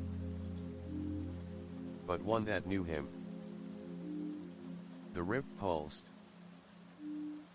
Light shot down from the shard, forming a path of notes, glowing sigils that spiraled downward. They followed the path slowly, reverently. Each step restored something lost. Faces returned. Memories sparked. And at the bottom of the rift, they found her. A woman. Sleeping in a cocoon of light and roots. Her hair flowed like ink in water. Her arms were wrapped around a lyre grown from bark and golden web. And from her lips, though silent, came a hum. Milo stepped forward. The shard in his hand flared. The cocoon uncurled. Her eyes opened. You came, she said softly. Who are you? He whispered. I am the second song, she replied. I am what was hidden, buried, silenced but not broken. She placed her hand on his chest. And you, child, are the bridge. The shard shattered. And Milo sang. The garden answered. Every root, every leaf, every lost memory bloomed again in golden light. Above, the wind shifted. The rod felt it and screamed. Far away beyond the rift, past the root spear, something vast stirred beneath the soil. Not a soldier, not a dreamer, but a king. The King of Rod. Chapter 11, The Crown of Ash. The ground trembled beneath their feet. Not from the wind, nor from the shifting roots. This tremor was deeper, older, a memory of something vast, something buried beneath the surface of the garden. As Milo stood before the cocoon of the second song, the air itself seemed to pull inward, as if the world was holding its breath. He didn't know what had just happened, what he had just awakened, but the shard, now gone, left only silence. The bloom of the garden had reached its crescendo. Yet, as it faded, a new sound crept in, a deep, throbbing beat. It was the heart of the rot. It had felt the shift. The king, Eldrin whispered, voice barely audible. The King of Ash is awake. The woman, who now stood before Milo, smiled gently. Her presence was both familiar and ancient, like the first sound a mother makes when she sees her child for the first time. I am Lyra. The first song. The keeper of all forgotten things, the first memory of the bloom. Milo stepped back, overwhelmed. But, the second song. You said it was me.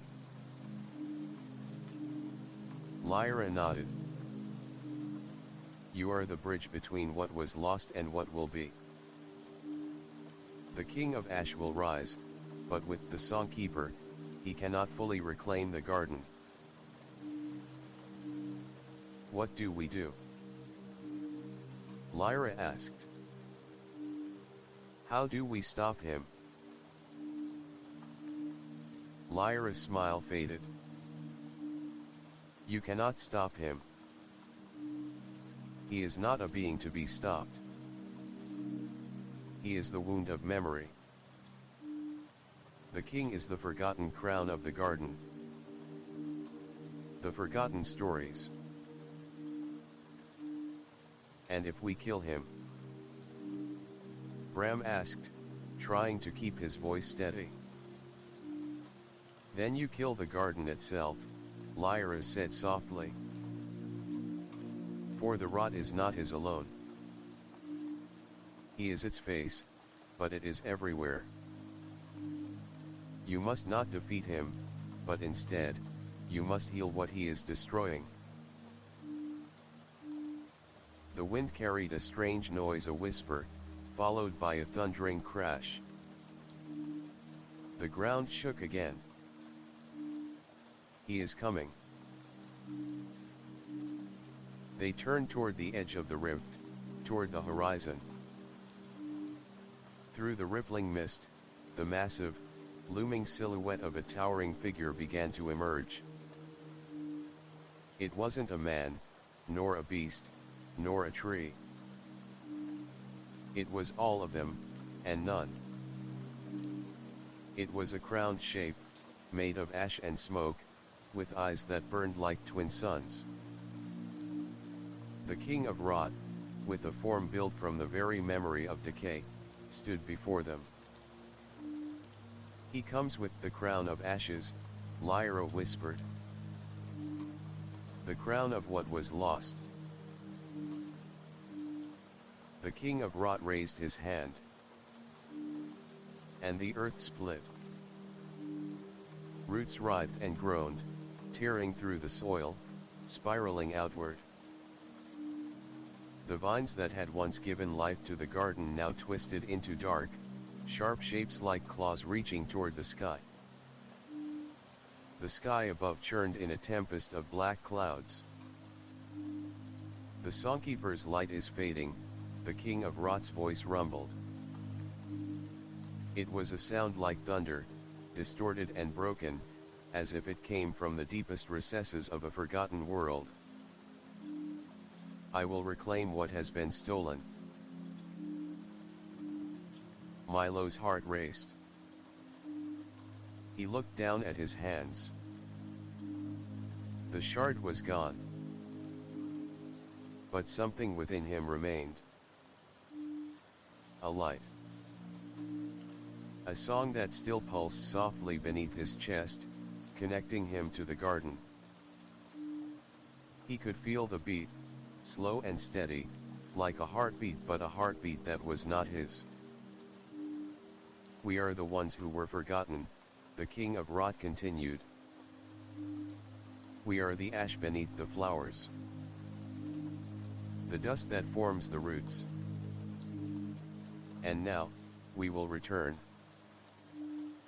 Everything will be unwritten. Bram stepped forward. We're not running, then, he said. No, Eldrin answered, a grim smile crossing his face. We fight. But Lyra held up a hand, stopping them. No. Not with weapons, she said.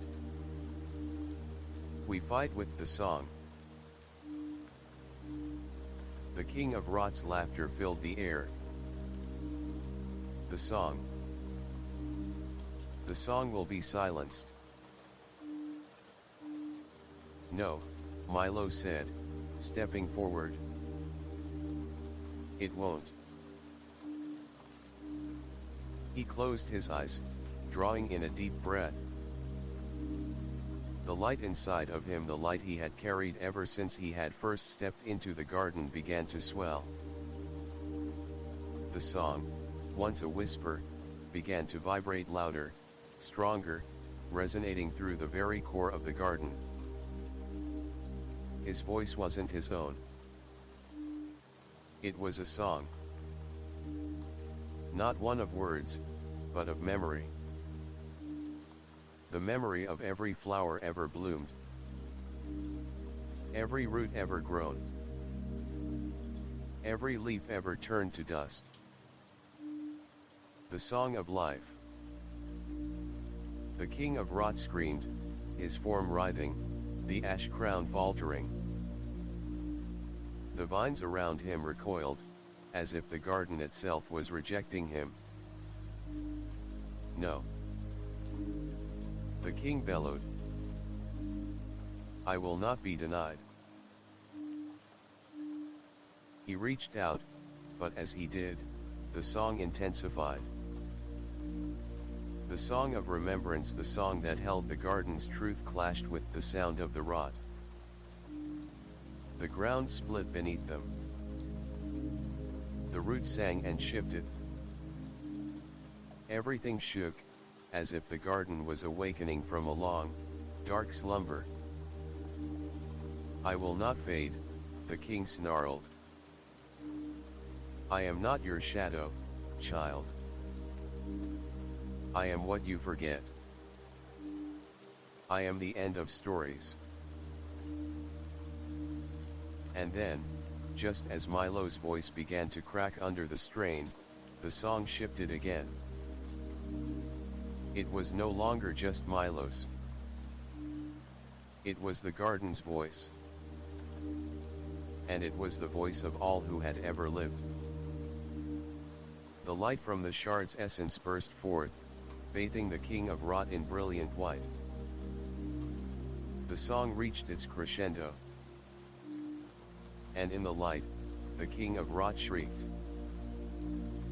His form burned, twisted, unraveling into the winds like smoke before the sun. And with it, the last of the rot's influence withered. The garden was silent again. But it was different this time. Milo stood, breathless, at the center of it all. The crown of ash was gone, and in its place, the roots began to heal. Flowers bloomed. The air was full of the sweet smell of life once more. But the garden was still waiting. Not for the king. Not for the rot.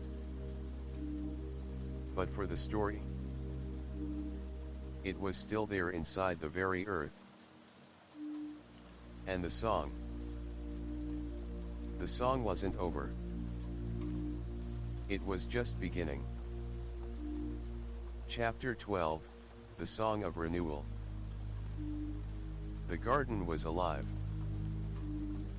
In the wake of the battle, the air shimmered with new life, blossoms unfurled like sleeping giants stretching toward the sky. The vines sang, the petals danced, and the roots pulsed beneath the ground with a steady rhythm, as if breathing once more. Milo stood in the heart of it all, watching as the garden slowly healed. The ground, once darkened with the weight of the rot, now glowed softly in shades of green, purple, and gold. The ancient trees that had once trembled with disease stood tall again, their branches heavy with fruit. But beneath the vibrant resurgence, a strange stillness lingered. Not in the garden itself, but in Milo. The shard had shattered. The rot had been pushed back. But what now? Milo had become the Songkeeper, but the weight of that title was more than he had anticipated. It was not just about carrying the garden's song, it was about knowing it, understanding it, and, most importantly, guarding it. He couldn't escape the feeling that something remained, something that had been overlooked. The garden was healing, but its true memory hadn't fully returned. What happens now? Lyra asked, standing beside him. You've done it, Milo. The garden is safe again. Milo nodded, though his heart didn't feel at peace. It's not just about healing the garden, is it? No, Bram agreed, it's more than that. This garden, it holds everything. The memories of every leaf, every root, every petal, every story ever told. And some of those stories, Milo murmured, are still buried. Lyra frowned. What do you mean? The garden sings the song of all that's been remembered, Milo said softly. But the song isn't complete. There are gaps, things still lost. I think Milo's right, Eldrin spoke up, his eyes distant. When the rot came, it didn't just consume memories. It erased them. Bram turned to Eldrin. You mean? Not just from the garden, Eldrin interrupted, but from the world. Some of the memories were never meant to be forgotten. And the more they fade, the more fragile the garden becomes. Milo felt a shiver run down his spine. He had thought the rot was defeated. He had thought the garden's restoration would be enough. But now, there was something worse than the rot. A deep, unwritten wound that wasn't just about the decay of nature. It was about the decay of history itself. Where do we start? Nell asked, pulling Milo from his thoughts. Milo turned, clutching the remnants of the shard. He felt its hum faintly inside his chest, a reminder of the connection he had to this garden, but it felt distant. Fading. We need to go deeper, he said, voice firm. Eldrin nodded. Into the veil rift. No, Milo said, shaking his head. We've already been there. We need to go somewhere older. Bram's brow furrowed. Where? The roots of time, Milo answered. There's a place beneath the garden. An old chamber where the first roots met the first bloom. It's where the stories were first written. The roots pair? Lyra asked. Milo hesitated. No, something before that. A place forgotten by everyone, even the garden. Eldrin's eyes went wide. You mean the Forgotten Grove? Milo nodded. The heart of the garden is not just the roots pair. There's a place beneath it, older than any of us can remember. The Forgotten Grove holds the first memory of all things. The journey to the Forgotten Grove was long. They traveled far beyond the roots pair, following the ancient paths that the Bloom Guard had once walked.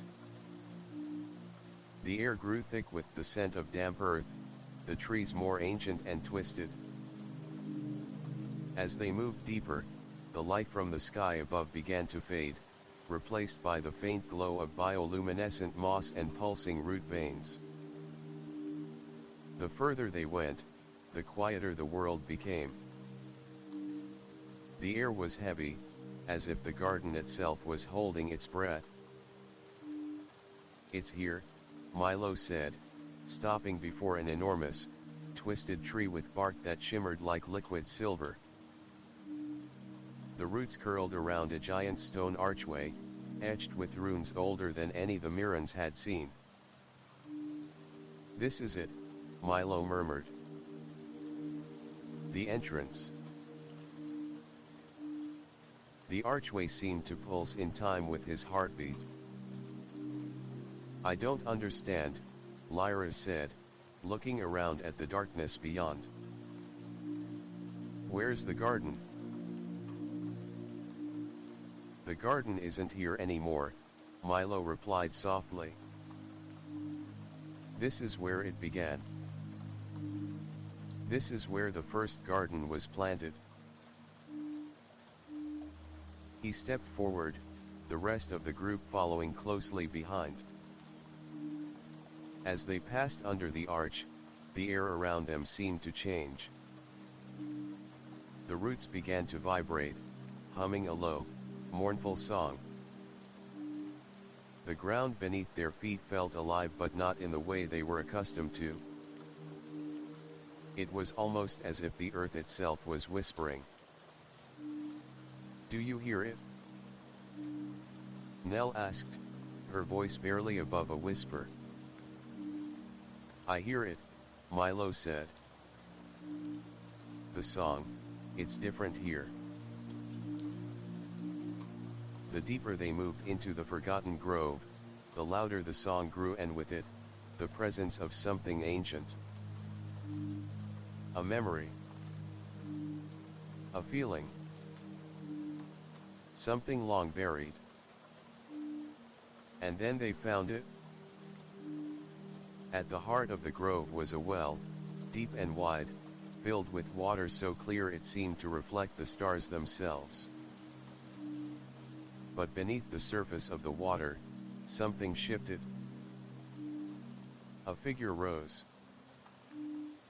It was a woman. Not quite flesh, but not quite spirit either. She was made of the garden, woven from roots and petals. Her face was ageless, her hair flowing like vines in the wind. "I am the first keeper," she said, her voice echoing in their minds. "The one who remembers."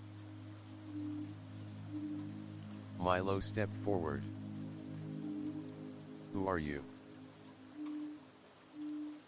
"I am what the garden once was. I am the memory of every leaf, every root, every petal. And I am what was forgotten when the garden fell to ruin." Bram took a step back. "You were the original keeper." She nodded. "I was the garden's heart. The first bloom. The root of all life. And now, you are its songkeeper. You will write the next chapter, Milo." Milo's heart raced. "But what if we fail? What if the garden is forgotten again?" The first keeper smiled gently. "You cannot fail, because the garden lives within you. And it will never truly forget. Not while there are those who remember its song." The water in the well rippled. "But there is one more thing you must do, Milo. One final truth to uncover.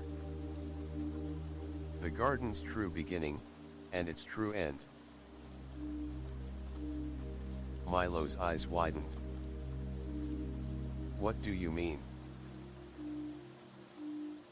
The keeper's voice softened. "You must find the crown of memory, the key to the garden's final rebirth." And in that moment, the world around them began to shift. The forgotten memories, the echoes of the garden, all began to take form once again. The true story was about to be revealed.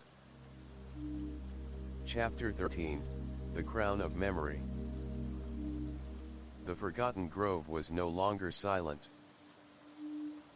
As the first keeper spoke, the air around them thrummed with the weight of forgotten stories, of lost songs and untold histories. The water in the well continued to ripple as if it were alive, its surface shimmering with a faint, ethereal glow. Milo stood at the edge of the well, his heart pounding in his chest. He had never felt this connected to the garden, to its soul, to its memories. The shard's light still hummed faintly within him, but it was no longer just a tool. It had become part of him, part of the very essence of the garden. "The crown of memory," the first keeper said again, her voice carrying the gravity of ages. "It is the key to all that you seek.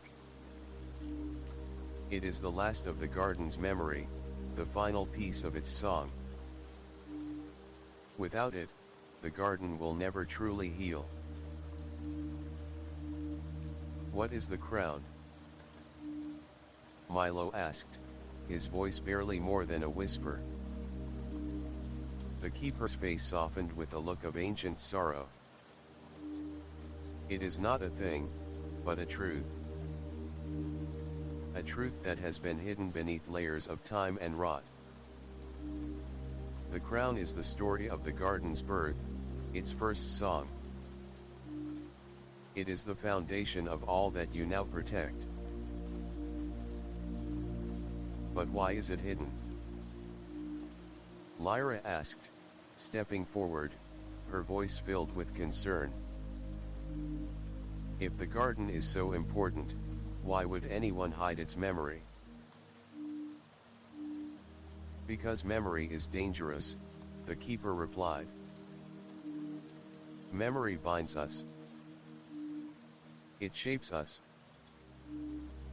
But it can also trap us, keep us tied to things we have no control over. And sometimes, when something is too painful to remember, it is buried, left to rot.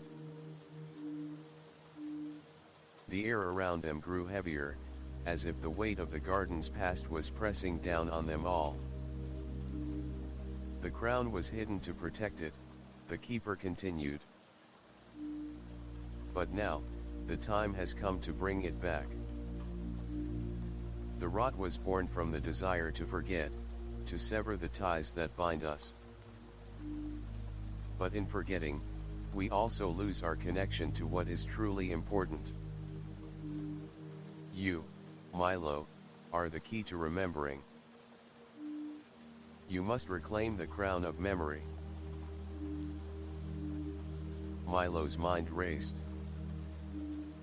The crown of memory, was this the last piece of the puzzle? The final truth that would set the garden free? Or was it something darker, something that would change everything? He turned to Eldrin, who stood silently by, his expression unreadable. Eldrin, you knew about the crown, didn't you? Eldrin nodded slowly. I knew it was hidden. But I didn't know where. The Bloomguard once believed that only the Songkeeper could bring it back.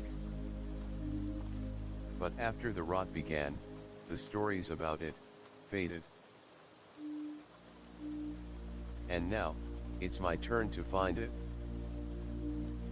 Milo asked, the weight of responsibility settling over him. The first keeper nodded. Yes. But you will not be alone. The garden will guide you. The crown is not just an object to be found. It is a journey. You will have to face the truth of the garden's origins. You will have to see what lies beneath the surface of its memory. Milo took a deep breath, his heart steadying. Where do we start? He asked, determination flooding his chest. Follow the path of thorns, the keeper said. The crown lies at the heart of the garden's first bloom. The path will lead you there, but it will not be easy. The rot is always watching. And you will face yourself before you reach the crown. Milo nodded. We're ready. The path to the heart of the garden was treacherous. The closer they got to the crown's location, the more the garden's energy shifted. The once vibrant petals of the trees darkened. The vines that had once hummed with life now lay still, like bodies waiting for something to awaken them. This place feels wrong, Lyra said, her voice low. It's like the garden itself is holding its breath. We're close, Milo said, his eyes fixed on the path ahead. He could feel it, deep inside. The crown was near. He could hear the song growing louder, a melody that echoed through his very soul. As they made their way deeper into the garden's heart, the vines began to grow thicker, more twisted. The path became a maze of sharp thorns and heavy roots, but Milo pressed forward, determined. Suddenly, the song stopped. Milo froze. What happened? Nell whispered, glancing around nervously. I don't know, Milo muttered. But I think, we're not alone. The ground trembled beneath them, and the air grew thick with an eerie silence. Then, from the shadows, a figure emerged. It was Saren. But he wasn't the Saren they knew. This Saren was different. His wings were torn and blackened. His armor was tarnished and covered in cracks. His eyes, once full of resolve, were now empty and hollow. The King of Rot's influence had taken root in him. You shouldn't have come here, Saren's voice echoed, twisted.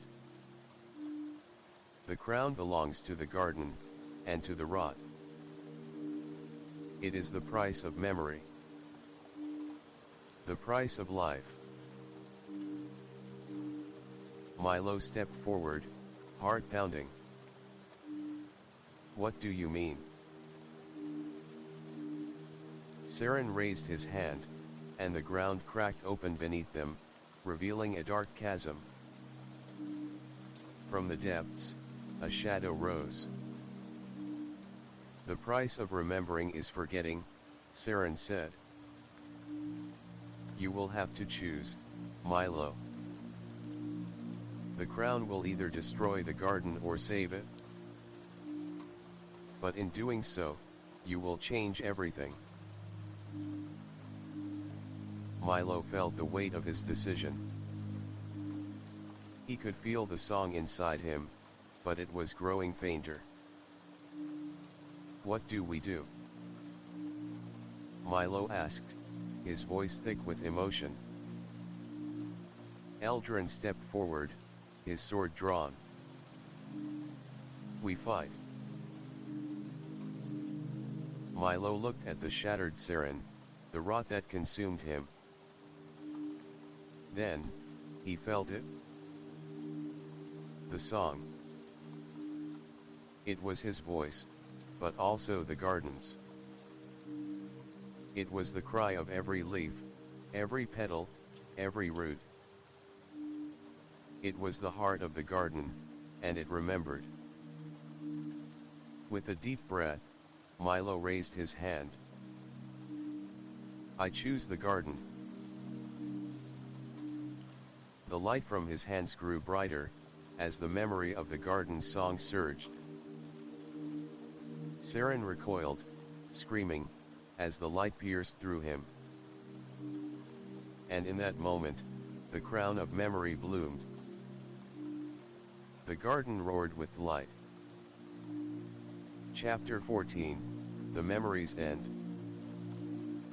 The light from Milo's hands still pulsed in the air, a brilliant column of energy that cut through the garden like a beacon. But as the light dimmed, a strange calm descended. The garden was still too still. Milo stood frozen, the weight of his choice settling heavy on his shoulders. The crown of memory had risen, and with it, the memories of the garden surged forward. But it had come at a cost. Saren's twisted form lay crumpled on the ground, his broken wings twitching, his eyes vacant.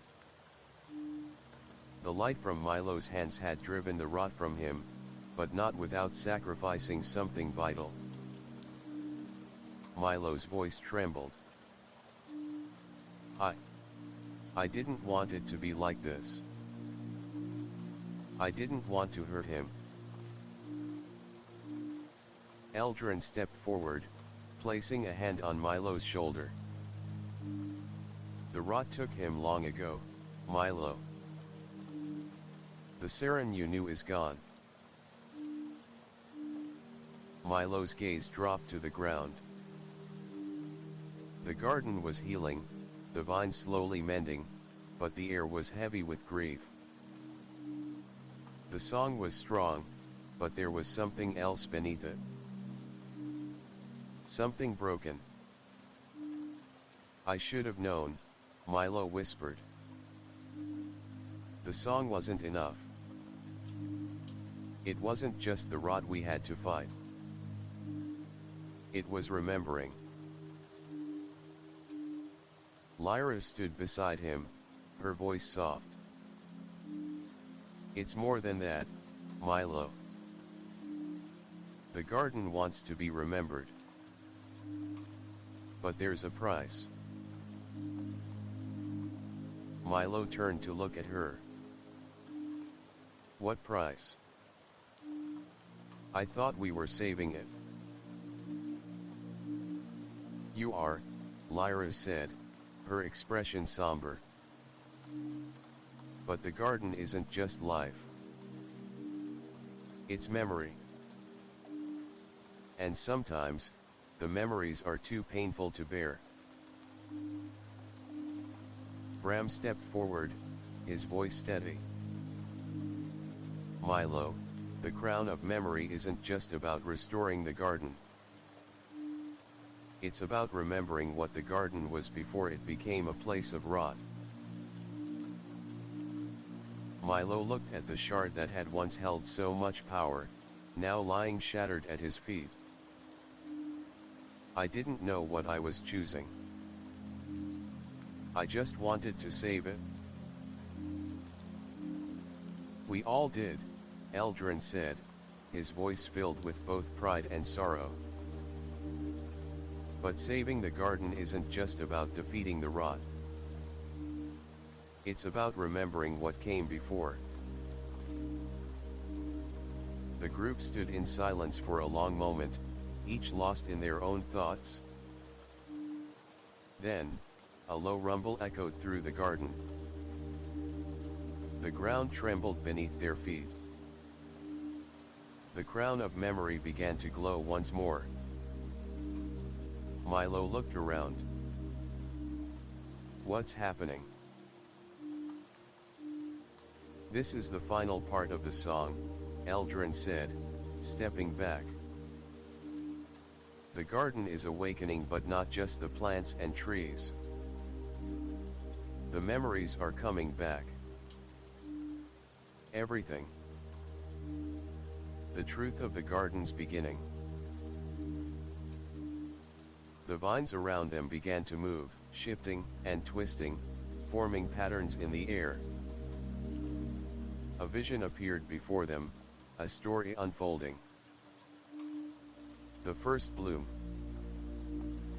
The creation of the garden. The lives of the Bloom Guard. The first song that had been sung. It was a story of creation. But there was another story buried deep beneath it. A story of betrayal.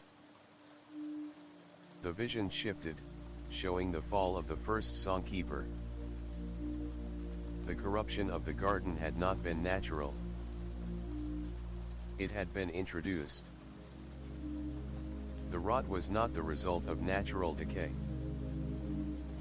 It was a curse, a weapon created by those who wanted to forget. And at the heart of the curse was the crown of memory, the very source of the garden's power. Milo felt the weight of the revelation. The crown, he murmured, it wasn't just meant to protect the garden. It was a trap. Eldrin's face was grim. The garden was never meant to be immortal. It was always meant to be a cycle, rebirth and decay, life and death. But the crown was used to bind it, to trap it in an endless loop. The song that had once brought the garden to life had become a chain, and the rot was born from the desire to break free from it. The garden wasn't meant to remember everything, Milo said, his voice shaking. It was meant to forget. The vision before them flickered, showing the final battle, the last stand of the Bloom Guard. But it wasn't a battle against the rot.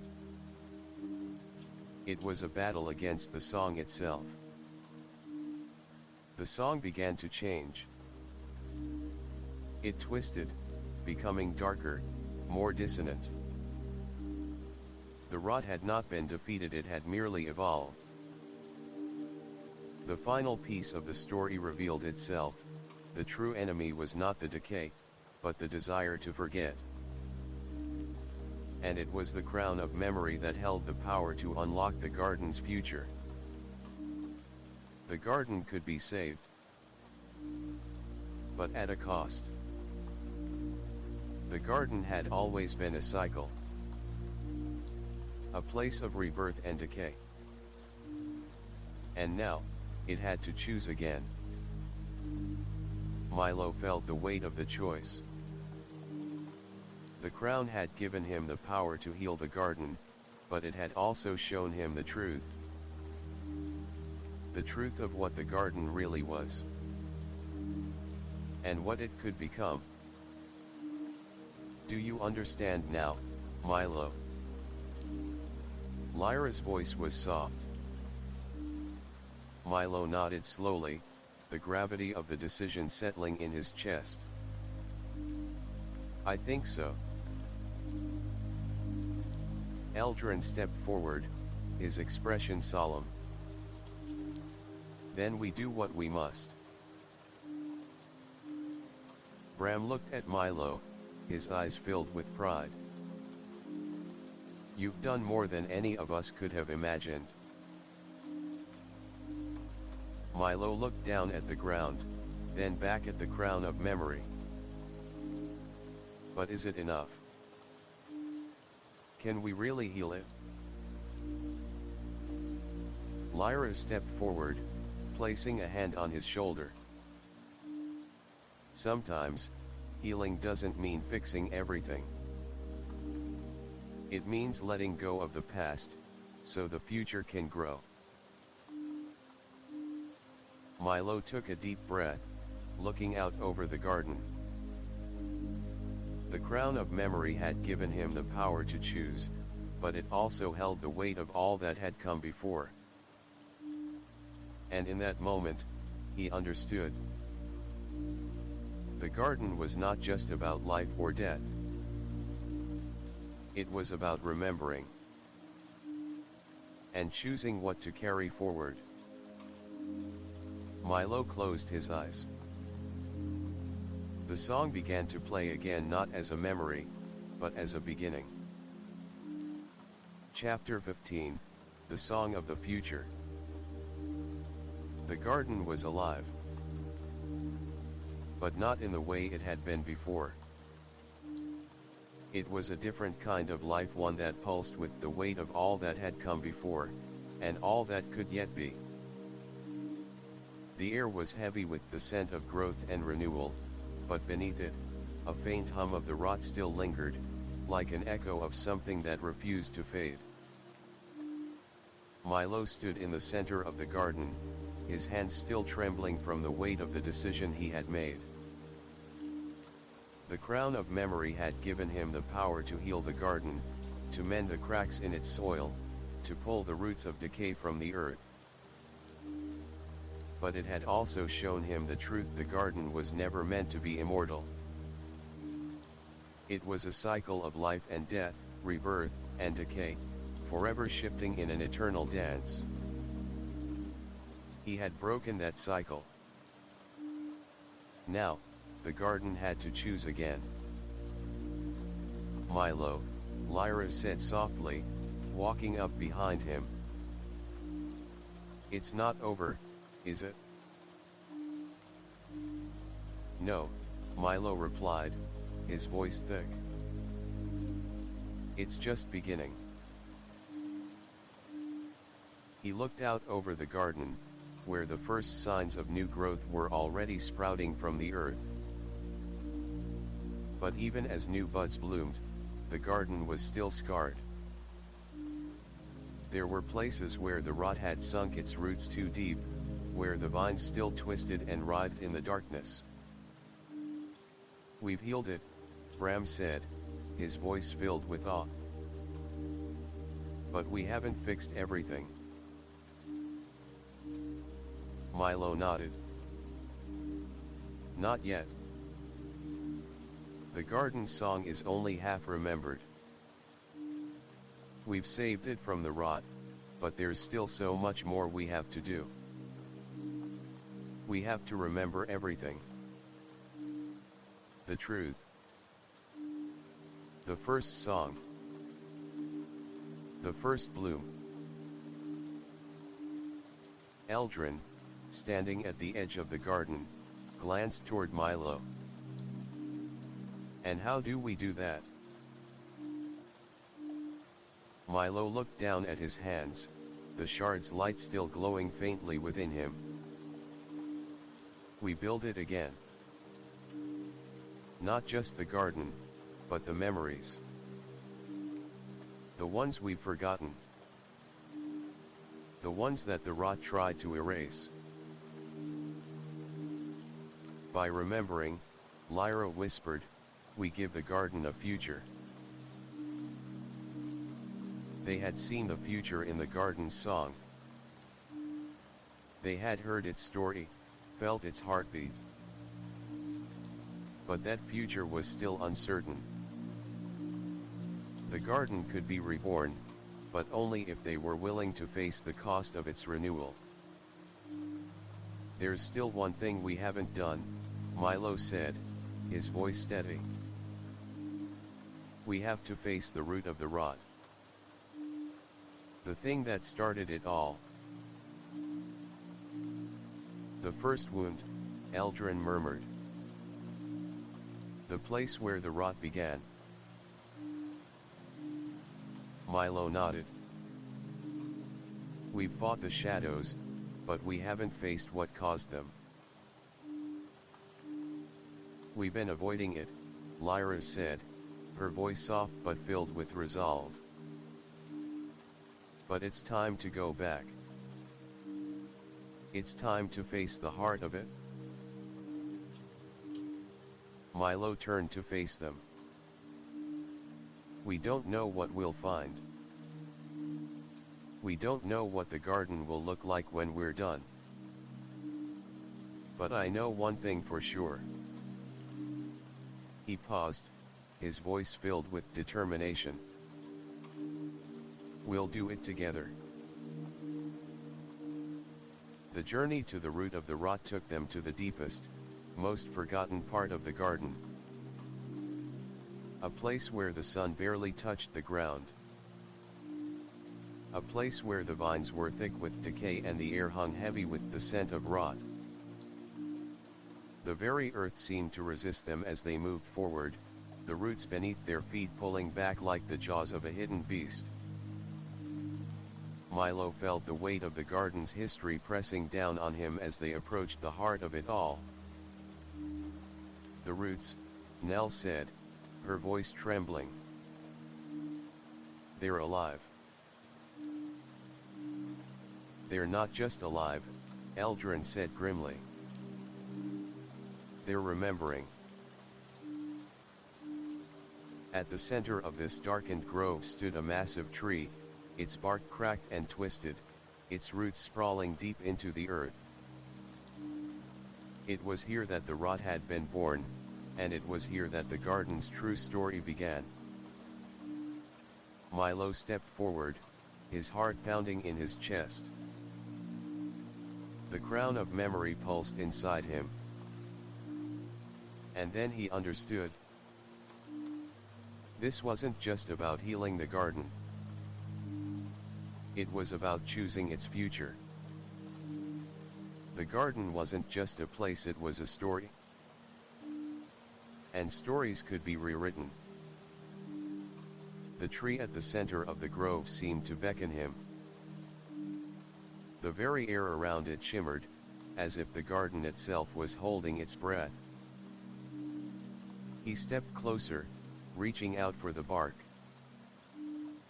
And then, the truth came flooding in. The garden hadn't just been born from seeds and roots. It had been written. The garden had been created by the very first Songkeeper, who had sung it into existence. But over time, the song had become lost. The rot wasn't just a disease of the earth, it was the decay of the song itself. A forgotten memory that had twisted into something monstrous. The garden was never meant to last forever. It was a cycle of creation and destruction, of rebirth and decay, all woven together in an endless loop. But that loop had been interrupted. The rot had been a wound, a scar that had been left by the first Songkeeper's desire to keep the garden alive forever. And in doing so, they had forgotten the truth. The garden's song wasn't about immortality. It was about change. About growth. About embracing the cycle of life and death. Milo raised his hand, and the crown of memory glowed brighter than ever. "I remember," he whispered. "I remember the truth." The roots beneath them trembled. And then, for the first time in ages, the song of the garden was complete. The rot did not die. It was not destroyed. It was transformed.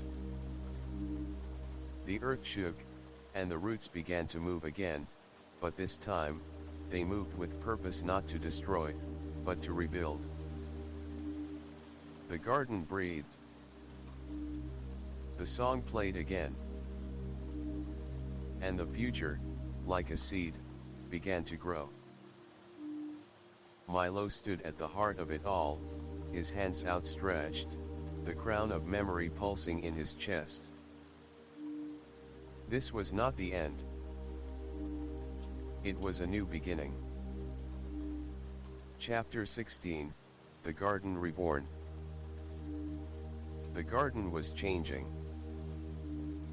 Not just in the way the flowers bloomed or how the roots stretched deeper into the earth, but in the way it remembered everything. The air itself seemed alive, breathing with the new life that had returned after the chaos of the rot. Milo stood at the center of it all, his fingers brushing against the bark of an ancient tree. It was the first tree, the one that had given the garden its life. It was still there, standing tall and proud, its roots now wrapped in golden vines, as if the garden itself had given it a crown. The crown of memory still pulsed inside him, but it was different now.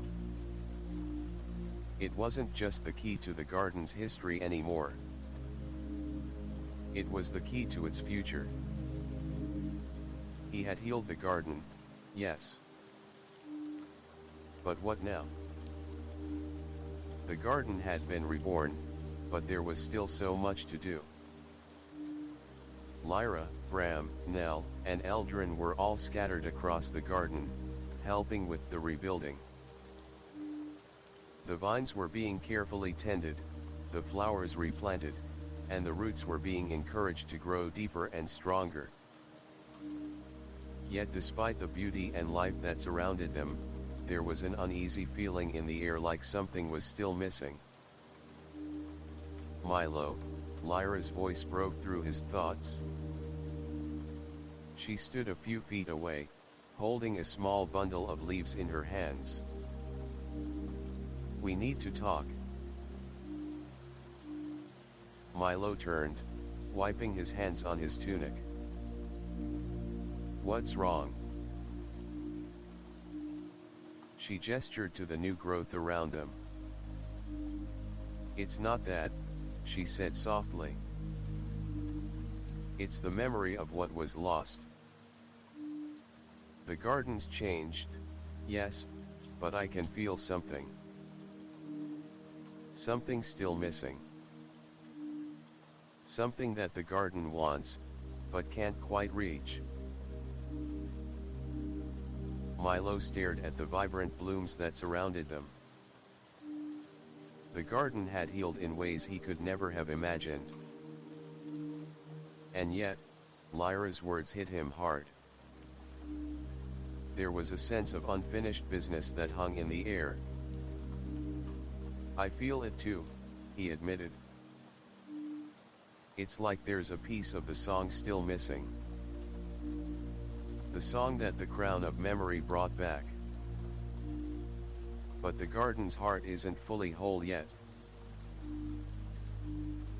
Lyra nodded, her eyes dark with concern. What if that piece? That final song is something that we can't fix. We can fix it, Milo said, his voice steady. We have to. The garden's future depends on it. They began their search deep within the garden's heart. The roots of time, where the first bloom had sprouted, was the place where the last of the memories had been hidden. But now, even here, things were shifting.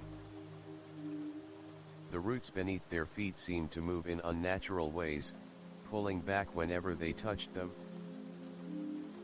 It feels like something's watching us, Nell said, her voice low. Like the garden doesn't trust us. Eldrin, leading the way, glanced back at them. It's not about trust. It's about balance. The garden was never meant to stay in one place. It's always shifting, always changing. The problem is, the rot wasn't just about decay. It was about stagnation. Stagnation? Milo asked. Eldrin nodded. The garden can only thrive if it remembers the past, but it also has to be free to evolve. The rot came when the garden became too focused on holding on to its memories. It was stuck, unable to move forward. The crown of memory brought it back, but now the garden has to move on. The thought echoed in Milo's mind as they moved further into the center of the garden. The paths grew more twisted, the trees taller, the air heavier. It felt as though they were walking through an ancient memory, a place that had been hidden for centuries. But at the same time, there was a familiarity to it, as though they had been here before in another time, in another life. They reached a clearing, and in the center, a single, enormous tree stood. Its trunk was thick and gnarled, and its branches stretched out like a crown over the entire garden. It was the first tree, the very heart of the garden. The one that had been planted with the first seed. But it was different now. Its bark had split, revealing a hollow within. The crown of memory pulsed with light, as if calling them to approach. Milo stepped forward, his hand outstretched. The tree groaned, its roots trembling as if it were awakening from a long, deep sleep. He placed his hand against the bark. And then the song began. It was soft at first, like a whisper. Then louder. Clearer. And as the song grew, so did the vision. The first tree's branches unfolded like pages of a book, revealing the history of the garden. They saw the very first bloom, the creation of the first roots, the rise of the first Songkeeper. They saw the battle, the fall of the first garden, the story of the rot's creation. But there was something else. A shadow moving in the background of the garden's past. It wasn't the rot, but something far older. A being, a force that had been tied to the garden since its creation, a presence that had been forgotten. The vision shifted. A figure appeared. Not a man, but a spirit of the garden made of roots, petals, and light. It was the first Songkeeper. But there was something about her that felt wrong. Something about her memory that didn't quite fit. Milo's breath caught in his throat. She's the one who trapped the garden, he whispered. Eldrin's voice was tight. The first Songkeeper. She was the one who brought the crown of memory into being. But she did more than that. She created the rot, too. It was never just an accident. The garden's memory was stolen. The tree's branches bent downward, as if to acknowledge the truth of Eldrin's words. The garden had been trapped in its own song, held by the will of the first Songkeeper. Milo stepped back, his mind racing. So, we've been fighting the rot, but the real enemy is what was left behind. What we were never meant to remember. The garden trembled, its song fading to a mournful hum. And then, the crown of memory spoke. The true memory is a cycle, not a song. The realization hit Milo like a tidal wave. The garden's true power wasn't about remembering the past. It was about embracing the cycle of life and death, of growth and decay. The garden had been built to remember, but it was never meant to stay frozen in the past. We must let go of what we think we know, the voice of the crown whispered. Only then can you move forward. Milo stood in silence. The garden had been reborn, yes. But it had to continue growing. And forgiving. The garden began to shift again, this time in a way that felt right.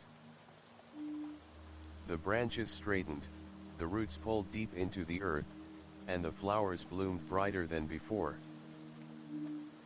But now, the garden wasn't just alive. It was free. And so were the Mirans.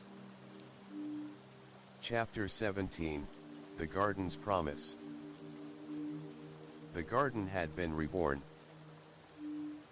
New life surged through the earth, pulsing in the veins of the garden's vast network of roots and branches. Flowers bloomed like the first stars in the dark, stretching toward the sun. The vines twisted into spirals of living energy, and the air itself felt alive with potential. Yet, despite the renewed vitality that surrounded them, there was still a weight in the air, a tension that refused to ease. Milo stood in the heart of the garden, looking at the landscape that stretched out before him. The crown of memory had brought everything back, and he could feel it inside himself, the song of the garden pulsing, the heartbeat of a new beginning. But it was not complete. There were still pieces missing. It feels like we're on the edge of something, Milo said quietly, his voice carrying in the cool morning air. Lyra, standing beside him, nodded.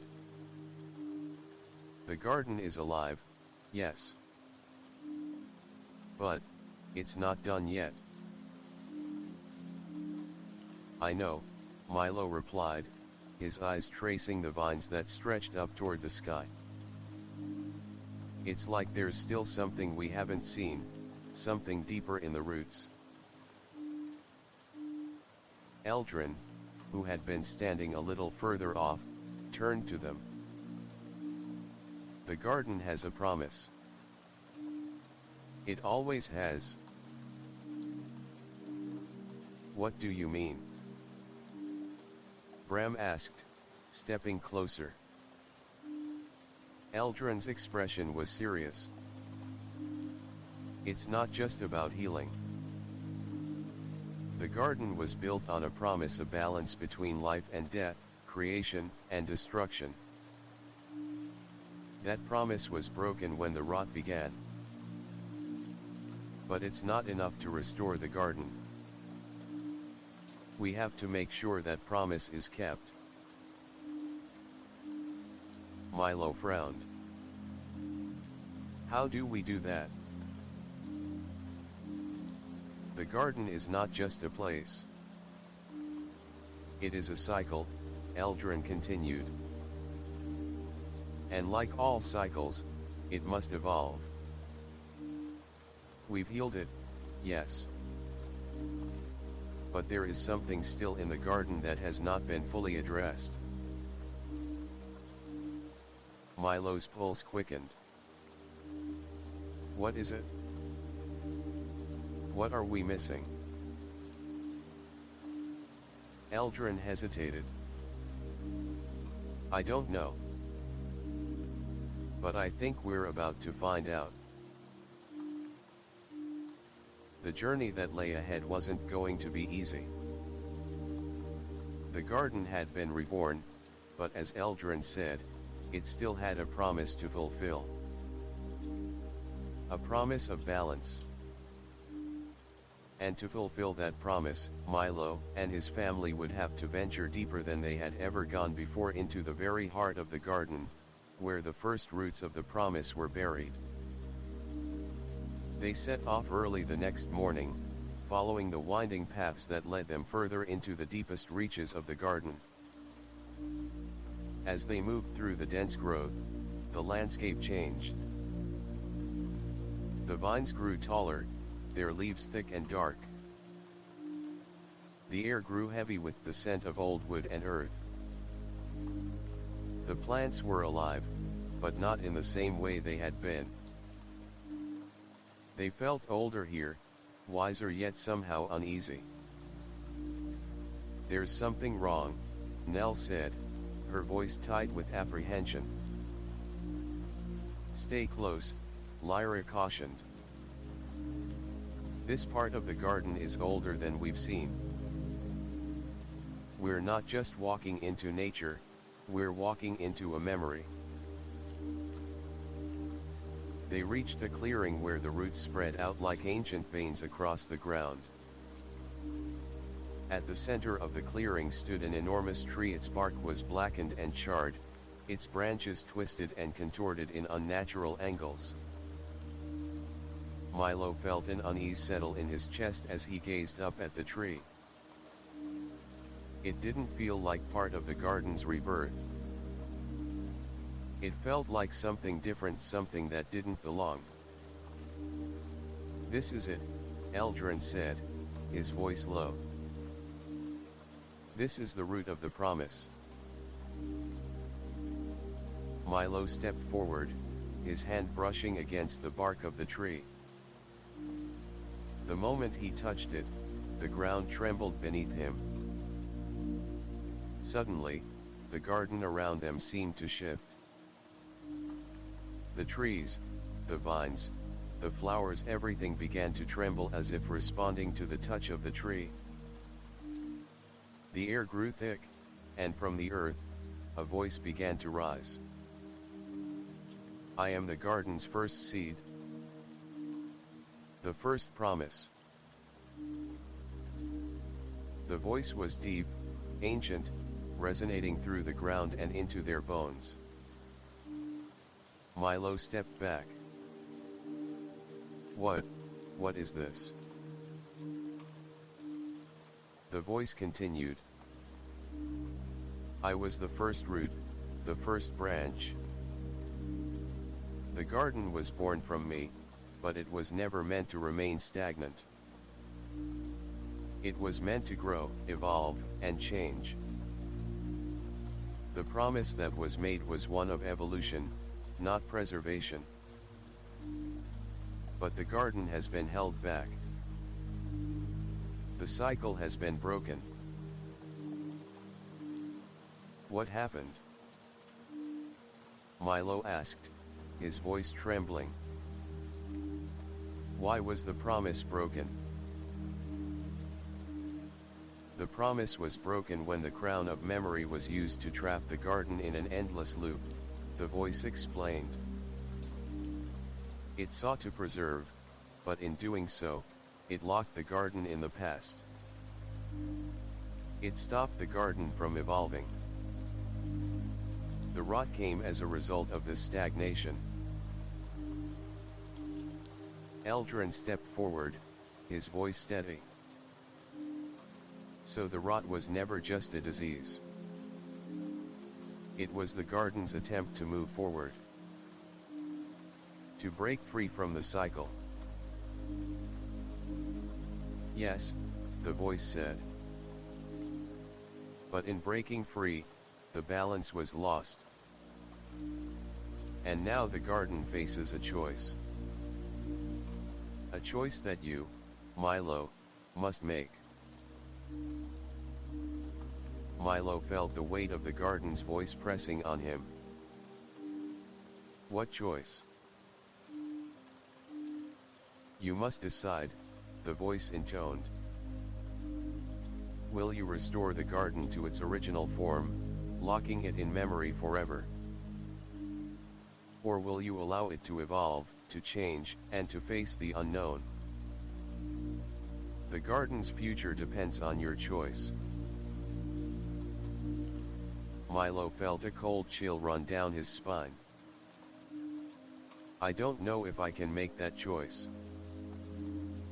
How do I know what's right?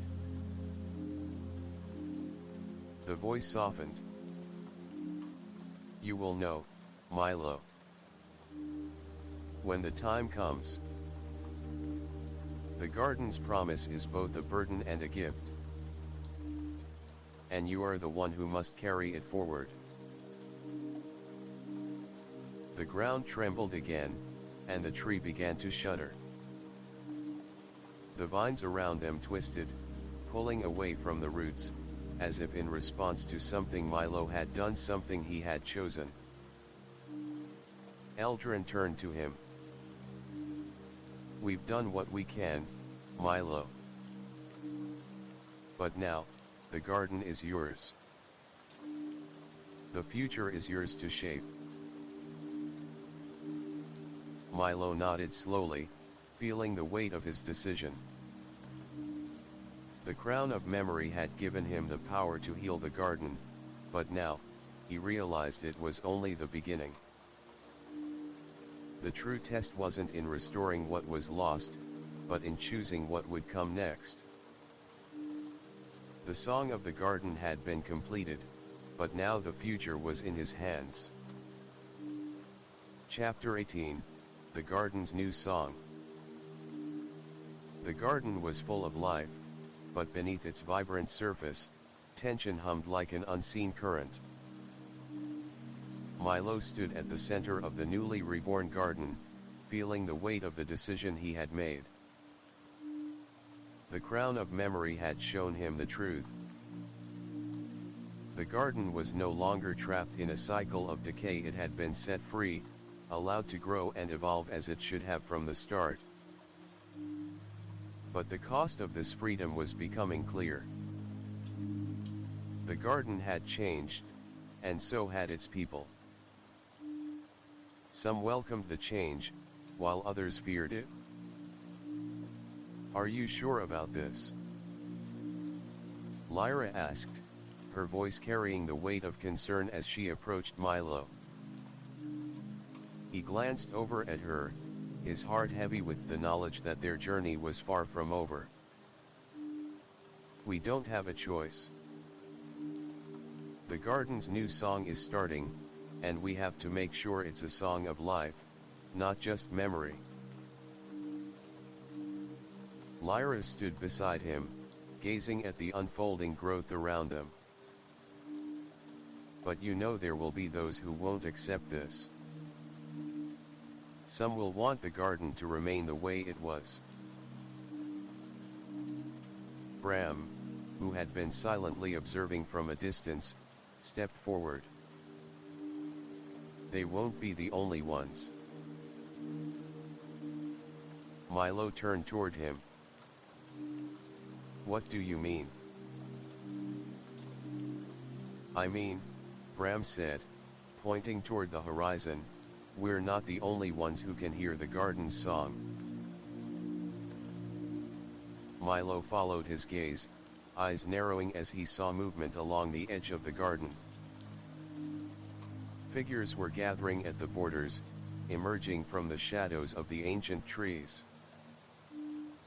They weren't the toddlings they had faced before.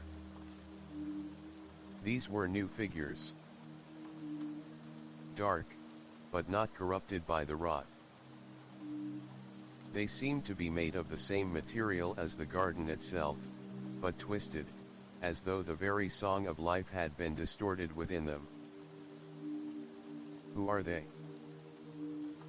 Lyra asked, a shiver running through her voice. Milo took a deep breath, his heart pounding. "They're the ones who still remember the old ways. They've come to stop the garden from evolving. They want to control it, and that means controlling us." "The garden's song is not for everyone," Eldrin said, his voice grave. "Some will always resist change. Some fear what the garden could become. And some of them don't want the garden to be free," Milo said, his voice resolute. "They want to keep it locked in the past." The figures approaching them were silent, but their presence was undeniable. The first one stepped forward tall, with bark-like armor covering their body, and piercing eyes that seemed to burn with a quiet fury. "You have broken the cycle," the figure said, their voice low but powerful. "You've unleashed the song. But you do not understand what you've done." Milo stood tall, meeting the figure's gaze. "I understand perfectly. The garden has been trapped for too long. It's time for it to move forward." "Move forward?" The figure sneered. "You speak of change, but you've forgotten the cost. The garden was never meant to evolve. It was meant to be preserved, to remain as it was. You've made a grave mistake, and now you will face the consequences." Bram stepped forward, hand resting on his blade. "You speak of preservation. But the garden wasn't alive in that state. It was stagnant, rotting from the inside out. The rot wasn't just disease, it was the garden's refusal to change." The figure's eyes narrowed. "You are wrong. The garden's strength came from its memory. By changing it, you've weakened it. You don't understand the balance you've broken." Milo stepped forward, his hand outstretched. "The garden was never meant to stay the same. Change is life. Without it, everything fades.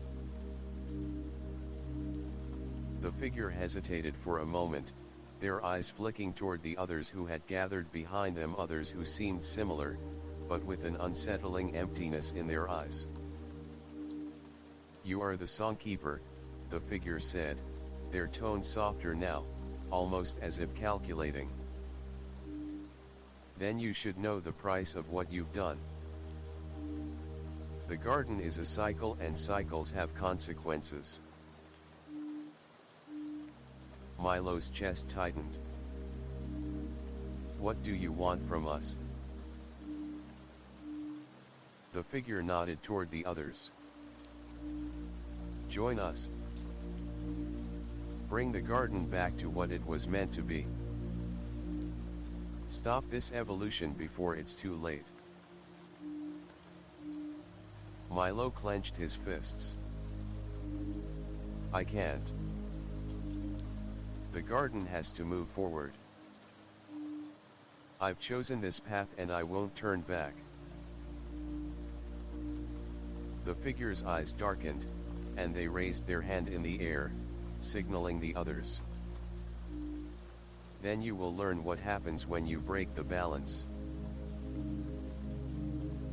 Before they could react, the figures moved. The battle was quick, but brutal. The new figures weren't mindless creatures like the toddlings, they were calculated, strategic.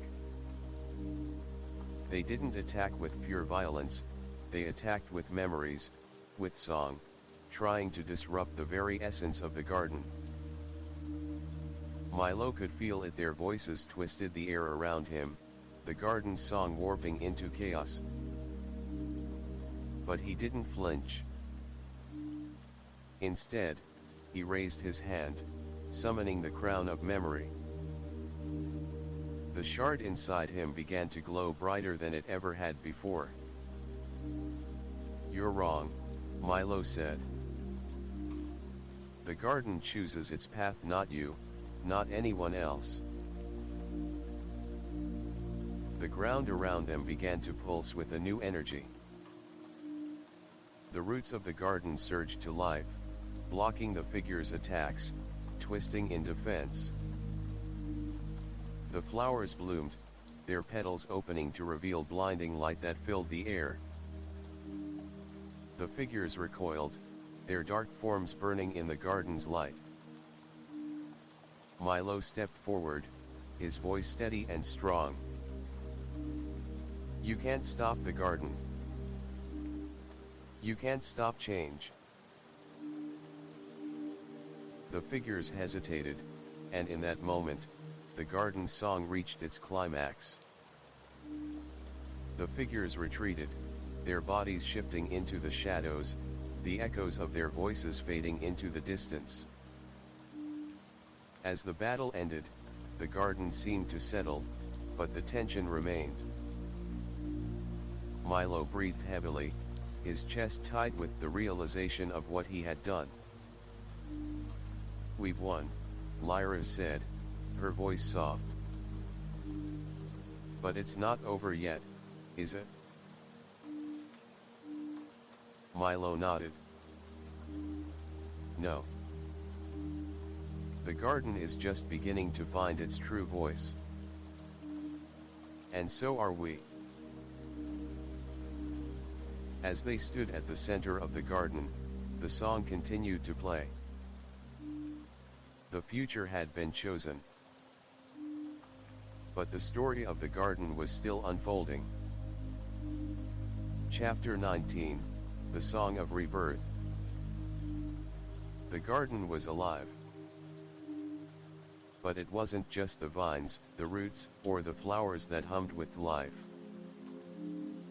The garden's soul, the song that had been reawakened, was pulsing through everything. It was a melody of change, of rebirth, but it was still raw. Still incomplete. Still fragile. Milo stood at the heart of it all, his hands pressed to the earth, feeling the song deep within him. The crown of memory had been his guide, his light through the chaos. But now, he understood something more. The garden song wasn't just about saving it from decay. It was about letting it evolve. Letting it grow. But in that growth, there were sacrifices. Choices that had to be made. Are we really ready for this? Lyra's voice cut through his thoughts. He turned to her, seeing the concern in her eyes. She had been by his side through all of this, and yet he could sense the weight she carried. She wasn't just worried about the garden. She was worried about their family. I don't know, Milo admitted, his voice heavy. But we can't turn back. The garden needs us. And what if we can't protect it from what's coming? Lyra asked, stepping closer, her voice full of uncertainty. Milo didn't have an answer. He had always believed that the garden could be saved, that he could help restore its balance. But the garden was evolving, and with that evolution came new challenges. As if on cue, the air around them thickened. The vines that had been peacefully swaying now began to stir restlessly, as though responding to some unseen force. It's them, Eldrin said, his voice grim. He had been silent for much of the journey, but now his words carried a heavy weight. They've come. Milo turned to face him. Who? The ones who will not let the garden be reborn, Eldrin said. The ones who have been lurking in the shadows, waiting for this moment. Before they could react, a dark figure stepped forward from the shadows of the garden, cloaked in vines that were blackened and twisted. Their presence chilled the air, and the very soil seemed to grow cold beneath their feet. So it's true, the figure said, their voice echoing with authority and malice. The garden has been reborn, but not without cost. You've awakened the song, but you've also stirred the crown of ash. Milo's heart skipped a beat. The crown of ash. He had heard whispers of it before, a symbol of the garden's lost memories, and a force that sought to control the garden for its own purposes. Who are you? Milo demanded, his voice steady despite the fear that gripped his chest. The figure stepped forward, revealing their face. A woman, but one whose features seemed to shimmer between forms, as if her very identity was made of shifting shadows. I am Isolde, she said, her lips curling into a smile. The last of the crown of ash. The true guardian of the garden's deepest secret. And now, the garden belongs to me. Milo felt the weight of her words. The garden belongs to me. The garden had always been about balance, life and death, growth and decay. But now, it seemed that balance was being shattered. Isolde's presence felt like a rupture, a tear in the very fabric of what the garden was meant to be. What do you want? Lyra demanded, her voice firm despite the fear. Isolde tilted her head, her smile widening. I want what is rightfully mine. The garden is not just a place of growth. It is a place of memory. And memory can be controlled. I will restore the garden to what it was meant to be, a place where the past rules. No, Milo said, stepping forward. You're wrong. The garden isn't about the past. It's about the future. It's about change. Isolde laughed softly, but the sound was empty. You don't understand, do you? The garden's memory is the key to its power. You've awakened it, yes. But you've also triggered its decay. You're the decay, Milo said, his voice rising.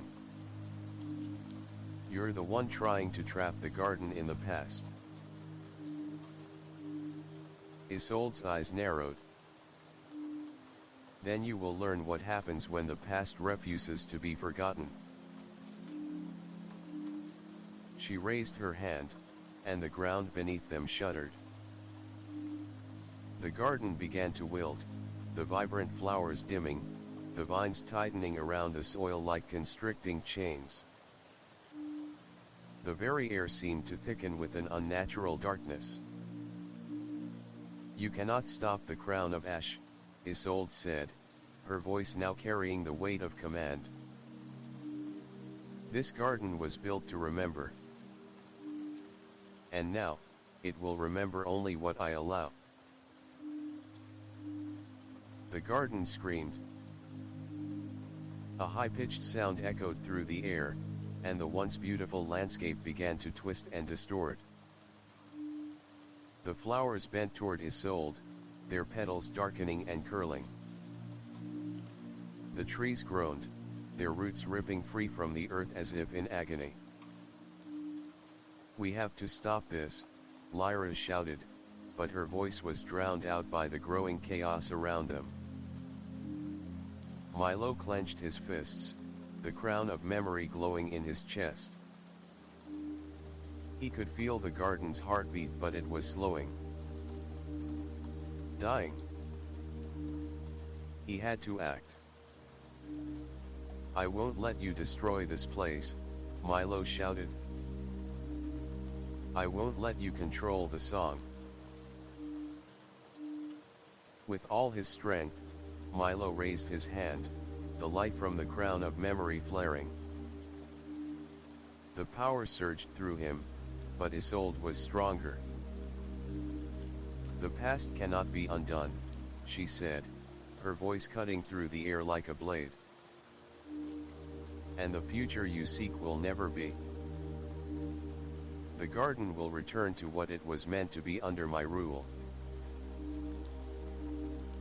But as the darkness spread, Milo felt something else stir within him.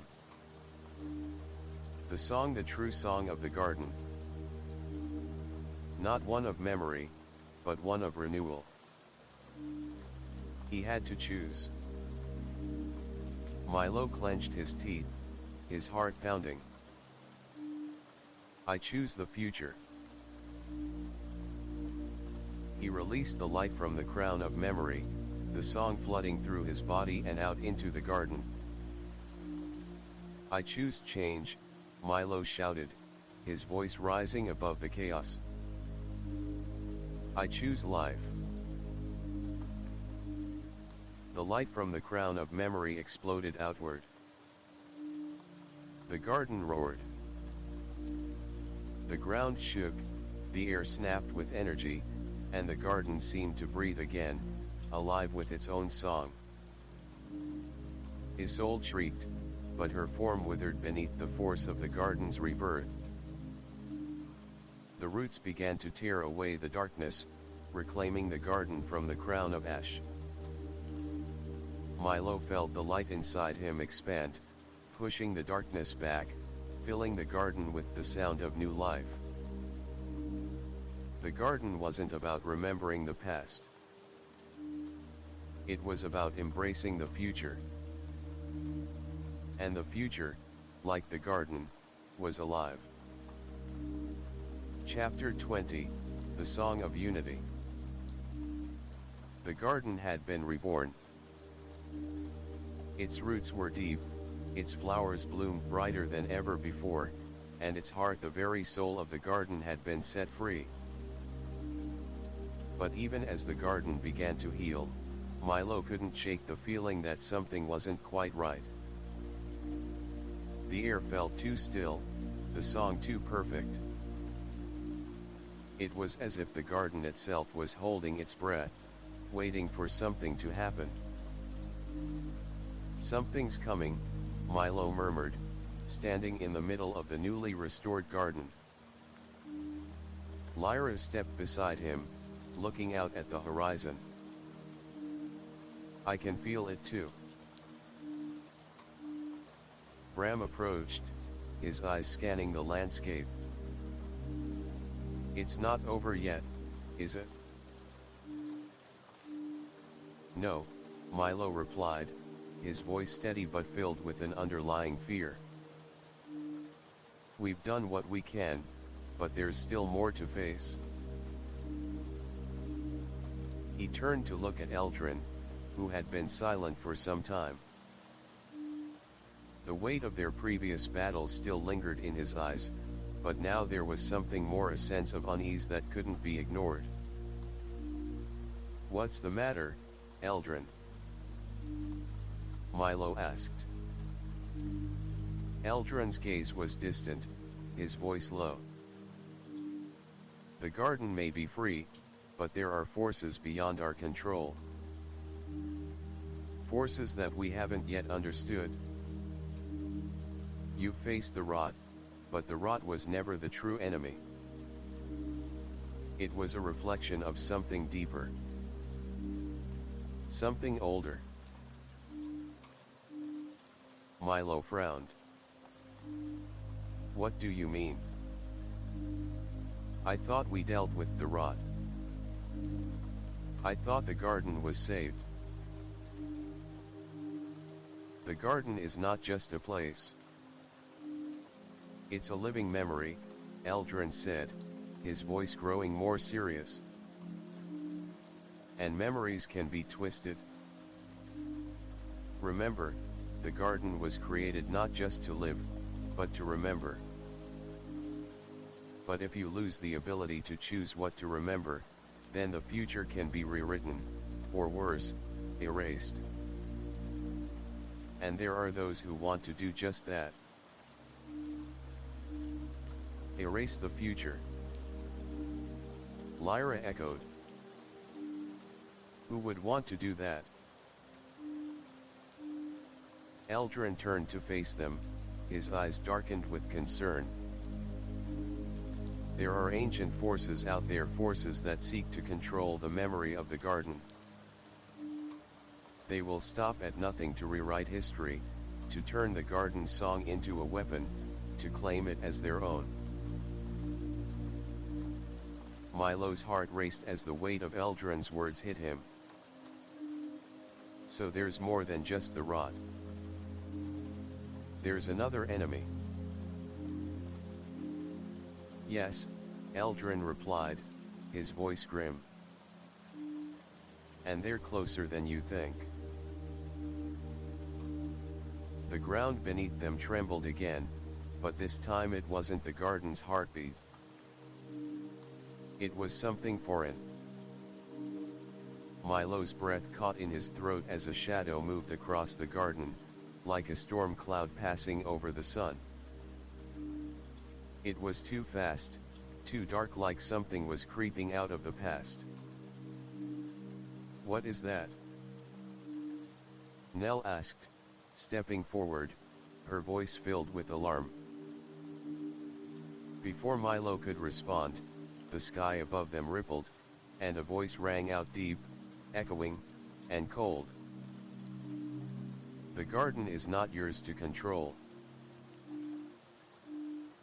Milo spun around, his heart pounding. Standing at the edge of the garden, a figure cloaked in dark robes, its form barely visible, loomed. "I am not here to destroy," the figure continued, its voice like thunder. "I am here to reshape." The garden must return to its true purpose. The garden must remember the way things were. The air around them grew thick with tension, the garden's song growing distorted, as if it were trying to pull away from the figure's words. "Who are you?" Milo demanded, stepping forward. The figure's form began to take shape, revealing a tall, shadowy figure with a crown made of twisted thorns. "I am NYX," the figure said, "and I am the keeper of the garden's true history. The history that has been lost. The history that must be returned." Milo's stomach dropped. What history? The garden was meant to evolve, it was never meant to stay in the past. NYX smiled, but it was a cold, empty smile. "You don't understand, Songkeeper. You've awakened the garden's memory, yes. But you've only awakened part of it. The garden's song is incomplete. And until it is whole, the cycle will never be complete." The wind picked up, howling like a storm. The vines around them shifted, their movement becoming erratic, as if the very garden itself was in pain. "You want to control the garden's song," Milo said, his voice low with rising anger. "But you won't. The garden's future isn't about the past. It's about what comes next." NYX's eyes gleamed. "And what comes next will not be decided by you, Milo. The garden is mine. It belongs to me, and the crown of memory will be mine to control." The ground shook beneath them. The garden was no longer a place of life and renewal. It was a battlefield, a battle for the song itself. "We'll stop you," Milo said, his hands clenched tightly, his heart racing with determination. "We'll protect the garden's future." "You cannot fight what you do not understand," NYX said, their voice sharp as a blade. "The garden was never meant to be free. It was never meant to be something you control. It was always meant to be a memory, bound in eternity." The crown of memory within Milo's chest pulsed again, this time with a brilliant light. "I won't let you turn the garden into a prison." NYX's laughter rang through the air, a haunting sound that made the garden itself tremble. "Then you are more foolish than I thought, Songkeeper. You've only just begun to understand what is at stake." The final battle for the garden had begun. Milo's heart beat in time with the garden's song, each note of the melody reverberating through the very roots of the earth. He could feel the weight of the crown of memory within him, its power and burden heavier than ever before. "We will fight for the garden's future," Milo shouted, his voice strong, even in the face of overwhelming power. "And we will not let it be rewritten." With that, the song surged forward, and the garden's fight for its freedom began. Chapter 21, The Final Note. The garden trembled.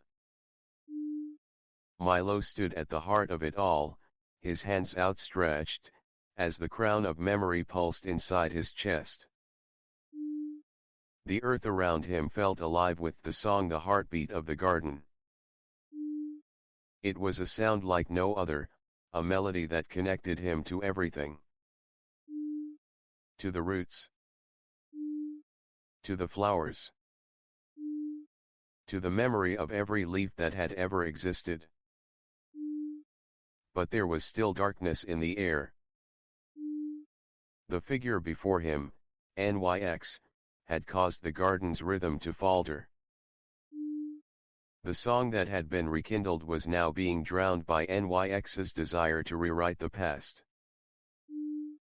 "You can't control it," Milo said, his voice steady but filled with determination. "The garden isn't a weapon to be wielded. It's a living, breathing thing, and it belongs to everyone." NYX's cold smile never faltered. "The garden was never meant to be free," NYX hissed. "It was meant to be bound to the past. The crown of memory was meant to preserve, to freeze, to control. And I will have it, Songkeeper.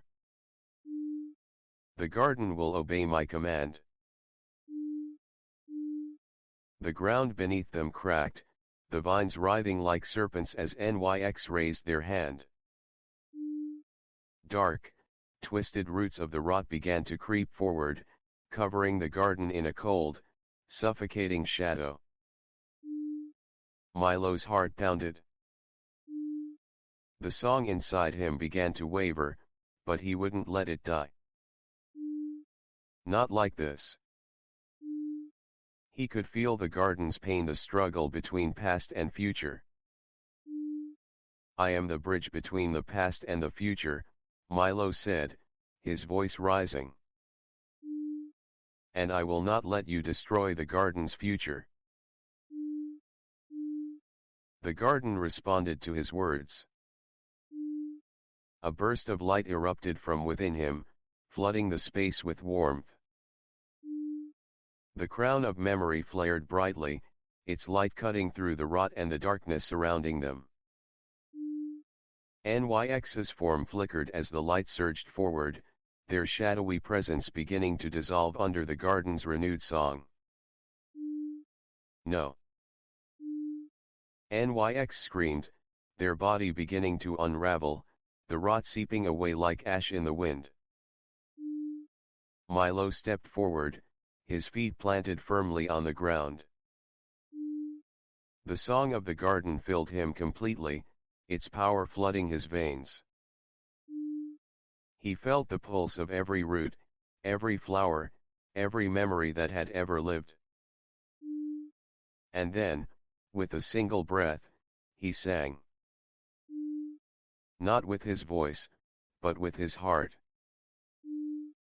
The melody surged through him, through the garden, through time and space itself. It was the song of the garden, but it was no longer just a memory. It was alive. A living, breathing force of creation. As the last of NYX's shadow vanished into the light, Milo felt the garden's pulse steady once more. The crown of memory no longer burned with intensity. It was calm now, its light soft and steady, like the glow of a star that had finally found its place in the sky. The garden was silent. The chaos had ended. The rot was gone. NYX's influence had been erased, and the garden was free once more.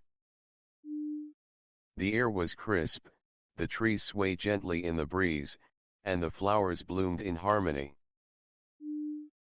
Milo stood there, still feeling the heartbeat of the garden, but now it was in balance. The past and the future had found their place in the song, and he understood now the garden was never meant to be trapped in memory. It was meant to grow, to evolve, to live. "It's over," Lyra said, her voice soft. "We did it?" Milo nodded, but his heart still felt heavy. "It's over, but it's also just the beginning." Bram placed a hand on his shoulder. The garden will change. But we will be here. With it? Eldrin stood quietly beside them, watching the garden's renewal. The song is complete. But it will never stop. The garden will continue to grow, just as we will. Milo closed his eyes, feeling the garden's song vibrate in his chest. The truth was clear now. The garden was not just a place of growth. It was a place of balance, where life and death, past and future, could coexist. And in that balance, he understood what the garden had always been: a memory, but also a promise. A promise to grow. A promise to evolve. A promise to live. As the garden began to pulse with new life, Milo and his family stood together, their bond stronger than ever before. They had fought for the garden's future. And now, the garden would continue to sing.